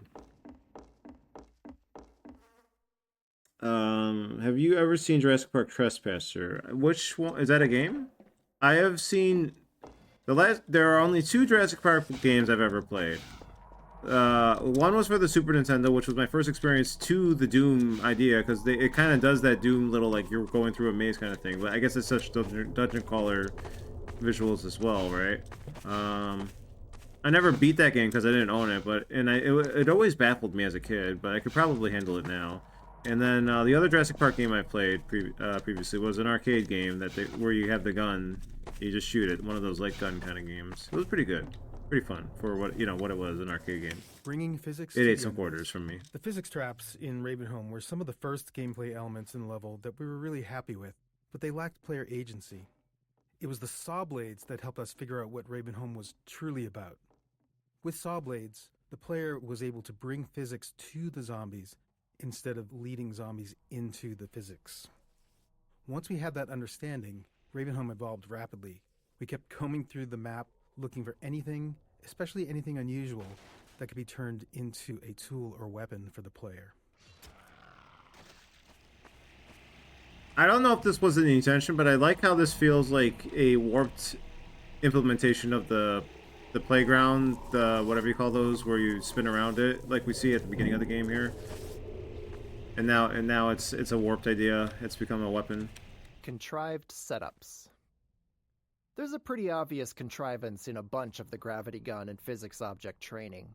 The player pulls a saw blade out of the wall with the gravity gun, and right on cue, a zombie stumbles around the corner, just begging to have a saw blade launched at it. Then the player crawls under a spinning blade trap to turn it off, and suddenly 3 zombies appear, taunting the player to switch the trap back on. We didn't have much time to iterate on this section, so we needed setups that worked for all players, not more open-ended ones that relied on them making the right move. While this kind of design has the potential to reduce players' creativity, in this case, we found that they didn't seem to mind that we forced their hand a little bit. I mean, sometimes you just have an idea and it's funny to see it play out. Like, you want to see the zombies just slowly walk into the waving, like, you just want to see that play out, right? I gotta see this happen. Like, sometimes, if the idea is sound enough, you just gotta let it happen. And the itchy trigger, the subset of people who aren't just all about the guns, being like, oh, I want to fuck with this thing immediately, like giving saw blade. That's just fucking, that's just such a delicious dessert, such a nice treat.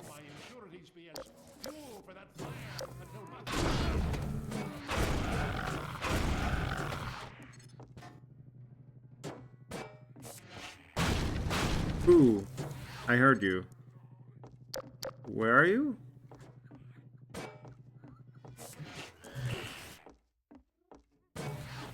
I'm the fucking...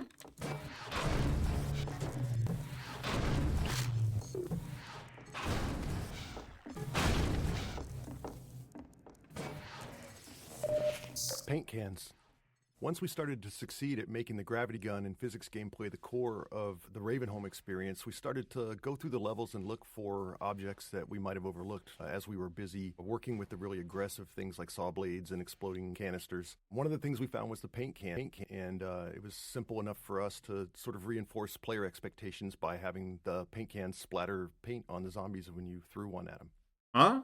Wait, what? Hold on. Oh, I didn't notice there was one of these this early.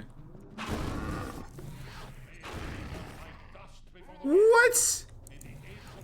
What do you mean? What the I didn't even... I'm glad the commentary tracks covered that, because I never would have known about that. Holy shit.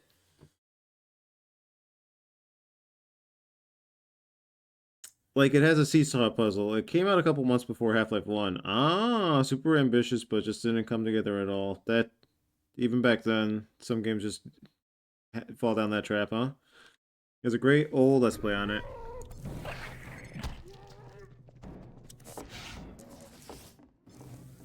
Where's the paint? Can I paint a head crab? Oh, I can cover a lot of you in paint. Hold on. This is some Kojima ass shit, I swear to God.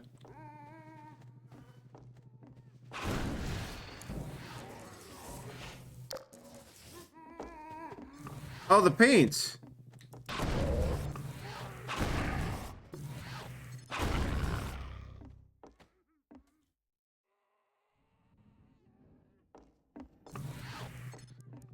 I never would have thought to do that.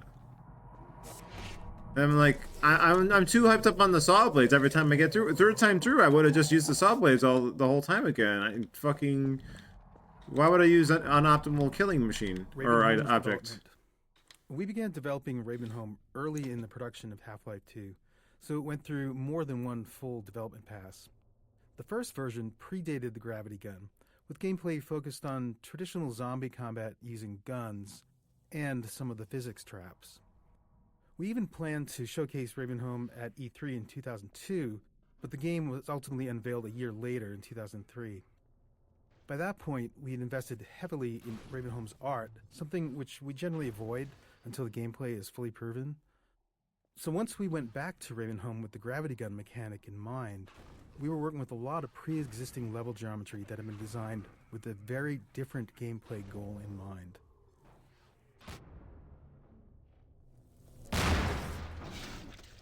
Ravenholm's development. We began developing Ravenholm early in the production of Half-Life 2, so it went through more than one Working with a full lot of development pre-existing pass. level geometry that have been The first done with version different... predated the... I see. So they had to retool, repurpose, like, Ravenholm came before the gravity gun in a sense, and that's interesting to try to stitch it together in that way then, huh? It worked out though. I like Ravenholm's a pretty good section. So yeah, I'll try to remember to look into that then. Jurassic Park is always something of a sad series to me. Like, it never quite became what I wanted it to be. Sometimes it came close, but you know, sometimes you just want dinosaurs and not some weird-ass plots like the new Jurassic World movies have gotten into. I finally got around to seeing the... Oh, I probably should have made a note on that on my finished media thread. I finally got around to seeing the third Jurassic World movie. It wasn't as bad as the second one, thank God. But that second one still pisses me off so much.